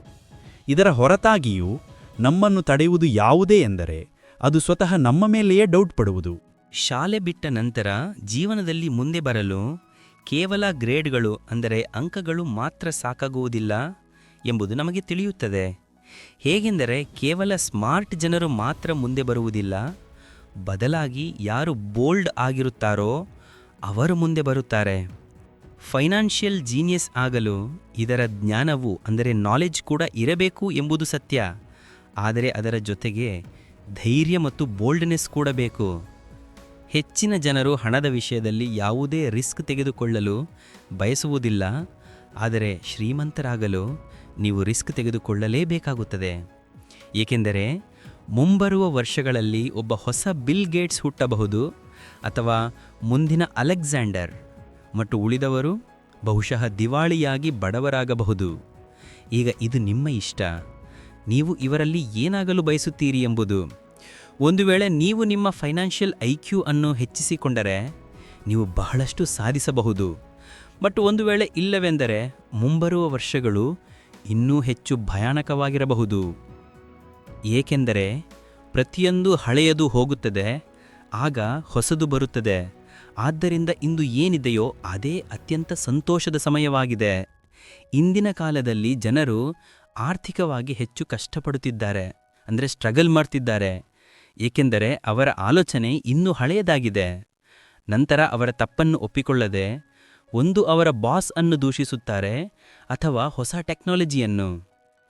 ಯಾವುದು ನಿನ್ನೆಯ ಕಾಲದಲ್ಲಿ ಅಂದರೆ ಹಿಂದಿನ ಕಾಲದಲ್ಲಿ ಅಸೆಟ್ ಆಗಿತ್ತೋ ಅದೇ ಇಂದು ಲಯಬಿಲಿಟಿ ಆಗಿಬಿಟ್ಟಿದೆ. ಆದ್ದರಿಂದ ನೀವು ಅಪ್ಡೇಟ್ ಆಗಿರಬೇಕಾದ ಅವಶ್ಯಕತೆ ಇದೆ. ರಾಬರ್ಟ್ ಒಂದು ಗೇಮನ್ನು ಡಿಸೈನ್ ಮಾಡಿದ್ದಾರೆ. ಅದನ್ನು ಅವರು ಕ್ಯಾಶ್ ಫ್ಲೋ ಎಂದು ಕರೆಯುತ್ತಾರೆ. ಇದು ಜನರಿಗೆ ಹಣ ಹೇಗೆ ಕೆಲಸ ಮಾಡುತ್ತದೆ, ಶ್ರೀಮಂತರಾಗುವ ದಾರಿ ಯಾವುದು ಮತ್ತು ರ್ಯಾಟ್ ರೇಸ್ನಿಂದ ಹೊರಗೆ ಬರುವುದು ಹೇಗೆ ಎಂಬುದನ್ನು ಕಲಿಸುತ್ತದೆ. ಈ ಎಲ್ಲ ವಿಷಯಗಳನ್ನು ಈ ಗೇಮ್ ಮೂಲಕ ಅರ್ಥ ಮಾಡಿಸಲು ಪ್ರಯತ್ನಿಸಲಾಗಿದೆ. ಒಂದು ದಿನ ಒಬ್ಬ ಮಹಿಳೆ ಬಂದಳು. ಗೇಮ್ ಆಡುವ ಸಮಯದಲ್ಲಿ ಅವಳು ಒಂದು ಬೋಟ್ ಕಾರ್ಡ್ ಗೆದ್ದಳು. ಅದರ ಅರ್ಥವೇನೆಂದರೆ ಅವಳು ಆ ಗೇಮ್ನಲ್ಲಿ ಒಂದು ಬೋಟ್ ಗೆದ್ದಿದ್ದಳು ಎಂಬುದು. ಆ ಮಹಿಳೆ ತುಂಬ ಸಂತೋಷಪಟ್ಟಳು. ಆದರೆ ಆ ಬೋಟ್ ತೆಗೆದುಕೊಳ್ಳಲು ಅವಳು ಒಂದು ದೊಡ್ಡ ಮೊತ್ತದ ಟ್ಯಾಕ್ಸ್ ಕಟ್ಟಬೇಕಾಗುತ್ತದೆ ಎಂದು ಯಾವಾಗ ಅವಳಿಗೆ ತಿಳಿಯಿತೋ ಆಗ ಅವಳ ಸಂತೋಷ ಮಾಯವಾಯಿತು. ಆ ಬೋಟ್ ಈಗ ಅವಳಿಗೆ ಅಸೆಟ್ ಆಗಿರಲಿಲ್ಲ, ಬದಲಾಗಿ ಲಯಬಿಲಿಟಿ ಆಗಿಬಿಟ್ಟಿತ್ತು. ಹೀಗಾದರೆ ಈ ಬೋಟ್ ಅವಳ ಪ್ರಾಣವನ್ನೇ ತೆಗೆದುಬಿಡುತ್ತದೆ ಎಂಬುದು ಅವಳಿಗೆ ತಿಳಿಯಿತು. ಅವಳಿಗೆ ಈ ಐಡಿಯಾ ಅರ್ಥವೇ ಆಗಲಿಲ್ಲ ಮತ್ತು ರೀಫಂಡ್ ನೀಡುವಂತೆ ಬೇಡಿಕೆ ಇಟ್ಟಳು. ಅವಳಿಗೆ ಅವಳ ಹಣ ವಾಪಸ್ ಸಿಕ್ಕಿತು ಮತ್ತು ಅವಳು ಹೊರಟು ಹೋದಳು. ಆದರೆ ನಂತರ ಅವಳು ಫೋನ್ ಮಾಡಿ ಹೇಳಿದಳು ಅವಳಿಗೆ ಈಗ ಗೇಮ್ನ ಐಡಿಯಾ ಸ್ವಲ್ಪ ಅರ್ಥವಾಗಲು ಪ್ರಾರಂಭಿಸಿದೆ ಎಂಬುದು. ಅವಳು ಆ ಗೇಮ್ಗೆ ತನ್ನ ಜೀವನವನ್ನು ಜೋಡಿಸಿ ನೋಡಲು ಸಾಧ್ಯವಾಗುತ್ತಿತ್ತು. ಹಣ ಹೇಗೆ ಕೆಲಸ ಮಾಡುತ್ತದೆ ಎಂಬ ವಿಷಯವನ್ನು ಅರ್ಥ ಮಾಡಿಕೊಳ್ಳಲಾಗದ ಕಾರಣದಿಂದ ಅವಳ ಕೋಪ ಸರಿಯಾಗಿಯೇ ಇತ್ತು. ನಾವು ಕೂಡ ಸಾಮಾನ್ಯವಾಗಿ ಇದನ್ನೇ ಮಾಡುತ್ತೇವೆ. ಯಾವ ವಿಷಯ ನಮ್ಮ ತಿಳುವಳಿಕೆಗೆ ಮೀರಿರುತ್ತದೆಯೋ ಅದರ ಮೇಲೆ ನಮಗೆ ಕೋಪ ಬರುತ್ತದೆ. ಮತ್ತು ನಾವು ಜೀವನದ ಪ್ರತಿಯೊಂದು ತೊಂದರೆಗೂ ಅದನ್ನು ದೂಷಿಸಲು ಬ್ಲೇಮ್ ಮಾಡಲು ಪ್ರಾರಂಭಿಸುತ್ತೇವೆ. ಆದರೆ ತಣ್ಣನೆಯ ಮನಸ್ಸಿನಿಂದ ಯೋಚಿಸಿದರೆ ಈ ರೀತಿ ಮಾಡುವುದು ತೀರಾ ತಪ್ಪಾಗುತ್ತದೆ. ನಾವು ಅವುಗಳನ್ನು ಅರ್ಥಮಾಡಿಕೊಳ್ಳಲು ಪ್ರಯತ್ನಿಸುವುದು ಉತ್ತಮ. ಆಗ ನಾವು ಗೇಮ್ ಆಫ್ ಲೈಫ್ ಜೀವನ ಆಟವನ್ನು ಗೆಲ್ಲಬಹುದು. ಬಹಳಷ್ಟು ಜನರು ಕ್ಯಾಶ್ ಫ್ಲೋ ಗೇಮ್ನಲ್ಲಿ ತುಂಬಾ ಹಣ ಗೆಲ್ಲುತ್ತಾರೆ. ನಂತರ ಅವರಿಗೆ ಆ ಹಣವನ್ನು ಏನು ಮಾಡಬೇಕು ಎಂಬುದೇ ಅರ್ಥವಾಗುವುದಿಲ್ಲ. ಆಗ ಅವರು ಹೌಹಾರುತ್ತಾರೆ. ಇದಕ್ಕೆ ಕಾರಣ ಅವರ ಹಳೆಯ ಆಲೋಚನೆ. ಅದು ಅವರನ್ನು ಮುಂದೆ ಹೋಗಲು ಬಿಡುವುದಿಲ್ಲ ಮತ್ತು ನಂತರ ಅವರು ತಮ್ಮ ಎಲ್ಲಾ ಹಣವನ್ನು ಸೋತು ಬಿಡುತ್ತಾರೆ. ಕೆಲವರು ತಾವು ಸೋತೆವು ಎಂದು ಹೇಳುತ್ತಾರೆ, ಏಕೆಂದರೆ ಅವರ ಬಳಿ ಸರಿಯಾದ ಎಲೆಗಳು ಅಂದರೆ ಕಾರ್ಡ್ಸ್ ಇರಲಿಲ್ಲ. ಬಹಳಷ್ಟು ಜನರು ಇದೇ ರೀತಿ ಜೀವನದಲ್ಲಿ ಸರಿಯಾದ ಅವಕಾಶಗಳಿಗಾಗಿ ಕಾಯುತ್ತಾ ಕುಳಿತಿರುತ್ತಾರೆ. ಕೆಲವರಿಗೆ ಸರಿಯಾದ ಅವಕಾಶ ಸಿಕ್ಕರೂ ಕೂಡ ಅದರ ಲಾಭವನ್ನು ಪಡೆದುಕೊಳ್ಳಲು ಸಾಧ್ಯವಾಗುವುದಿಲ್ಲ, ಏಕೆಂದರೆ ತಮ್ಮ ಬಳಿ ಹಣವೇ ಇರಲಿಲ್ಲ ಎಂದು ಅವರು ಹೇಳುತ್ತಾರೆ. ಈಗ ಕೆಲವರು ಎಂಥವರು ಇರುತ್ತಾರೆಂದರೆ ಅವರಿಗೆ ಹಣ ಮತ್ತು ಅವಕಾಶ ಎರಡೂ ಸಿಕ್ಕಿತು, ಆದರೂ ಅವರು ಏನನ್ನೂ ಸಾಧಿಸಲು ಸಾಧ್ಯವಾಗುವುದಿಲ್ಲ, ಏಕೆಂದರೆ ವಾಸ್ತವದಲ್ಲಿ ಆಕ್ಚುಲಿ ಇದೊಂದು ಅವಕಾಶ ಅಂದರೆ ಅಪಾರ್ಚುನಿಟಿ ಎಂದು ಅವರಿಗೆ ಅರ್ಥಮಾಡಿಕೊಳ್ಳಲು ಸಾಧ್ಯವೇ ಆಗಲಿಲ್ಲ. ಫೈನಾನ್ಷಿಯಲ್ ಇಂಟೆಲಿಜೆನ್ಸ್ನ ಅರ್ಥವೇನೆಂದರೆ ನೀವು ಹಣದ ವಿಷಯದಲ್ಲಿ ಎಷ್ಟು ಕ್ರಿಯೇಟಿವ್ ಆಗಿರಬಲ್ಲಿರಿ ಎಂಬುದು. ಒಂದು ವೇಳೆ ನಿಮಗೆ ಅವಕಾಶ ಸಿಕ್ಕರೆ ಆಗ ಹಣವಿಲ್ಲದೆ ನೀವು ಏನು ಮಾಡುತ್ತೀರಿ, ಮತ್ತು ಒಂದು ವೇಳೆ ಹಣವಿದ್ದು ಅವಕಾಶವಿಲ್ಲದಿದ್ದರೆ ಆ ಪರಿಸ್ಥಿತಿಯಲ್ಲಿ ನೀವು ಏನು ಮಾಡುತ್ತೀರಿ? ಇದೆಲ್ಲವೂ ನಿಮ್ಮ ಫೈನಾನ್ಷಿಯಲ್ ಇಂಟೆಲಿಜೆನ್ಸ್ ಮೇಲೆ ಅವಲಂಬಿತವಾಗಿರುತ್ತದೆ. ಹೆಚ್ಚಿನ ಜನರಿಗೆ ಈ ವಿಷಯಕ್ಕೆ ಕೇವಲ ಒಂದೇ ಪರಿಹಾರ ತಿಳಿದಿರುತ್ತದೆ. ಅದೇನೆಂದರೆ ತುಂಬಾ ಕಷ್ಟಪಟ್ಟು ದುಡಿದು ತುಂಬಾ ಹಣ ಸಂಪಾದಿಸಬೇಕು ಎಂಬುದು. ಆದರೆ ನೀವು ಕಲಿಯಬೇಕಾಗಿದ್ದು ಏನೆಂದರೆ ನಿಮಗಾಗಿ ಅವಕಾಶವನ್ನು ಹೇಗೆ ಸೃಷ್ಟಿಸಿಕೊಳ್ಳಬೇಕು ಎಂಬುದು, ಅಲ್ಲದೆ ಅದಕ್ಕಾಗಿ ಕಾಯುತ್ತಾ ಕುಳಿತುಕೊಳ್ಳುವುದಲ್ಲ.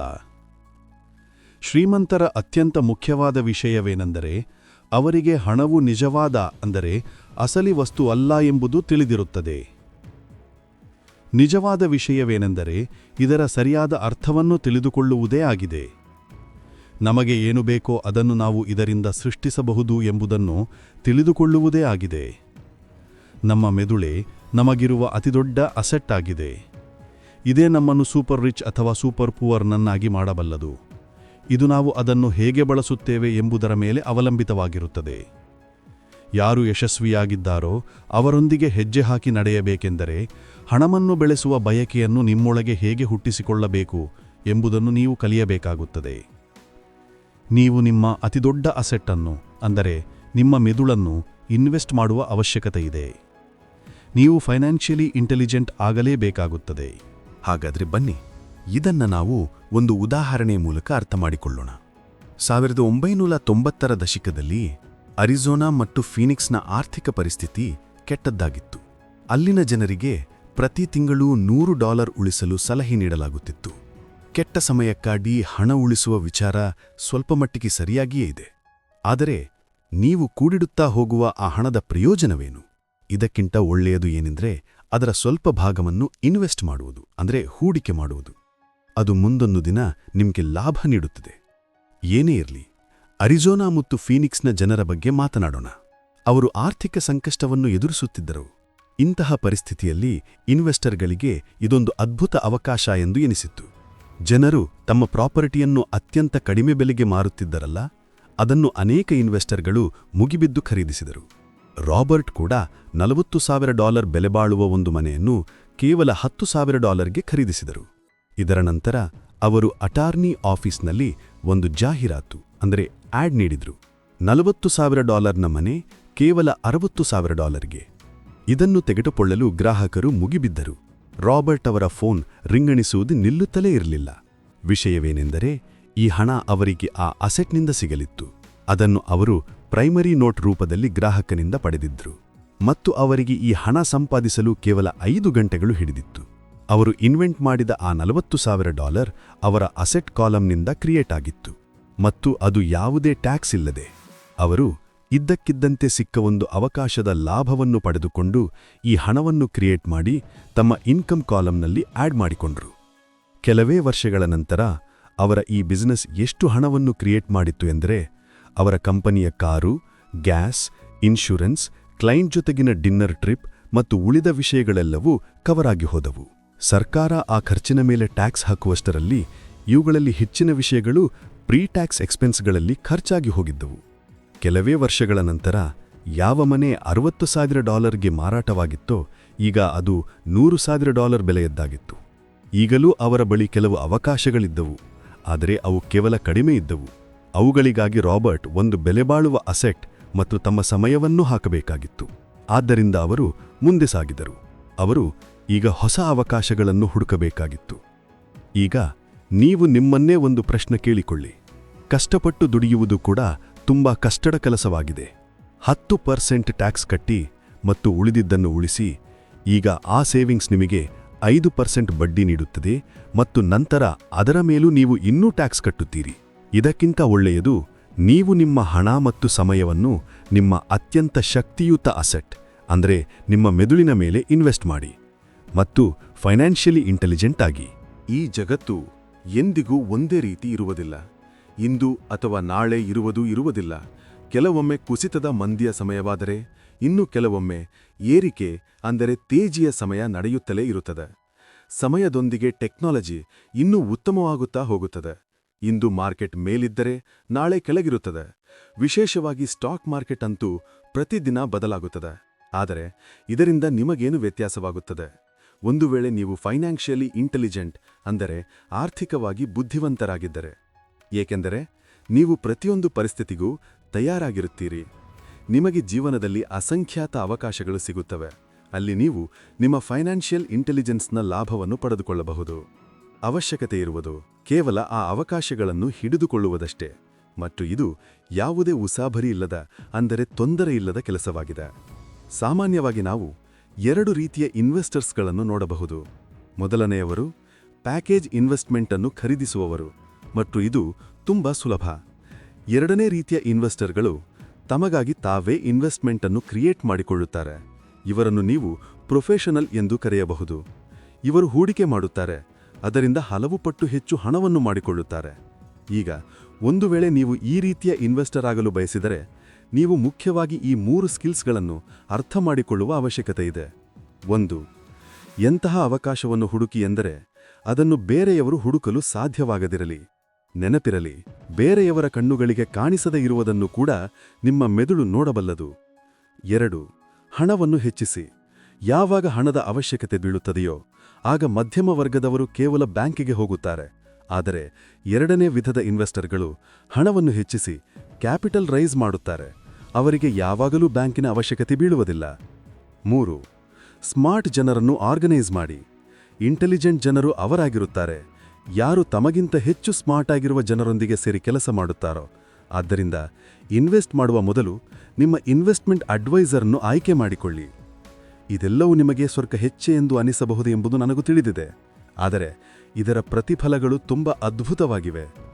ಜೀವನದಲ್ಲಿ ರಿಸ್ಕ್ ತುಂಬಾ ಇದೆ, ಆದರೆ ಅವುಗಳನ್ನು ಹ್ಯಾಂಡಲ್ ಮಾಡುವುದನ್ನು ಕಲಿತುಕೊಂಡರೆ ಮಾತ್ರ ನೀವು ಶ್ರೀಮಂತರಾಗಲು ಸಾಧ್ಯ. ಮತ್ತು ಇದರೊಂದಿಗೆ ಈಗ ಮುಂದಿನದು 6ನೇ ಪಾಠ.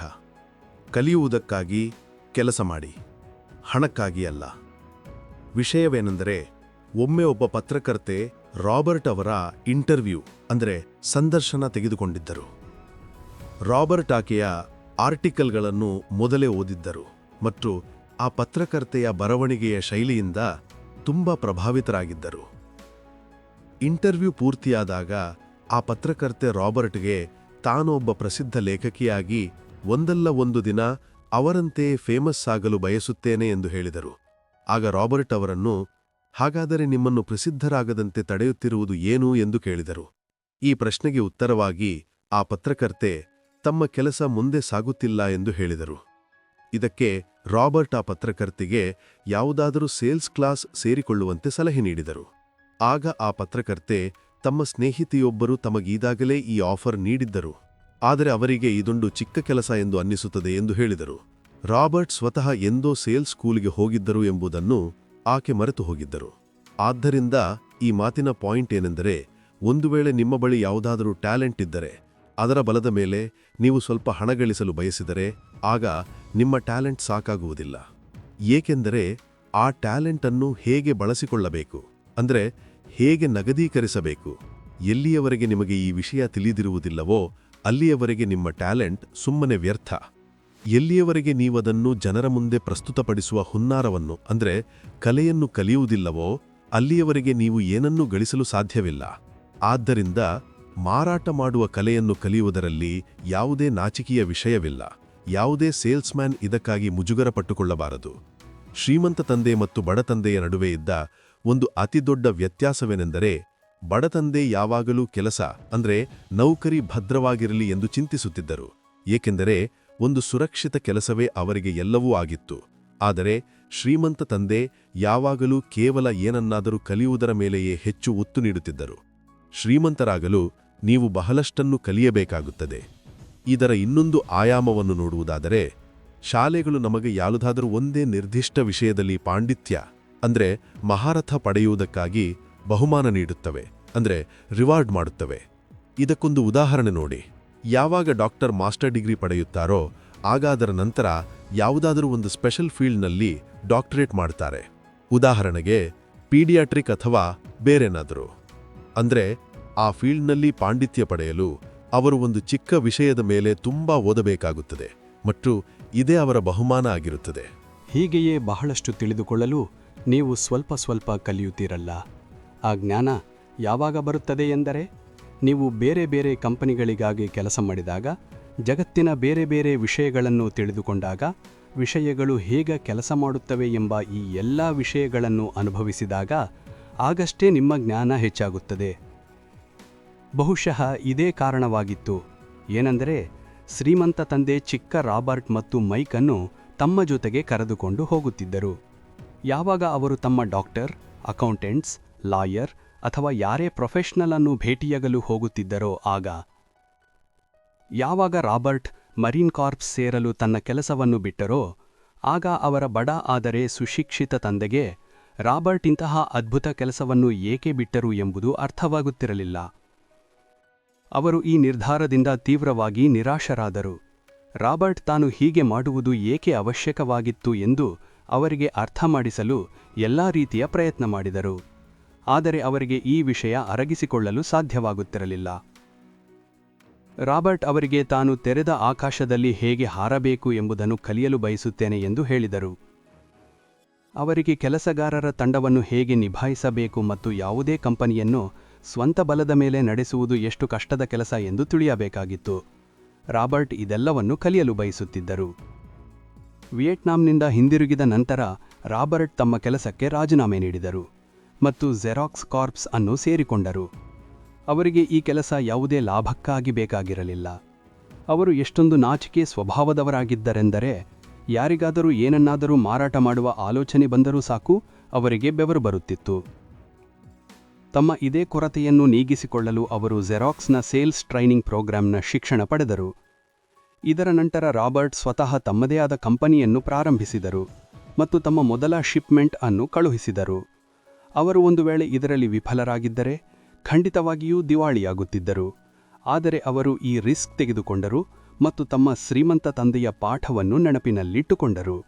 ಅದೇನೆಂದರೆ ಖಂಡಿತವಾಗಿಯೂ ನೀವು 30 ವರ್ಷಕ್ಕಿಂತ ಮೊದಲು ದಿವಾಳಿಯಾಗುವ ರಿಸ್ಕ್ ತೆಗೆದುಕೊಳ್ಳಬಹುದು, ಏಕೆಂದರೆ ಈ ವಯಸ್ಸಿನಲ್ಲಿ ನಿಮಗೆ ಚೇತರಿಸಿಕೊಳ್ಳಲು ಅಂದರೆ ರಿಕವರ್ ಆಗಲು ಅವಕಾಶವೂ ಸಿಗುತ್ತದೆ.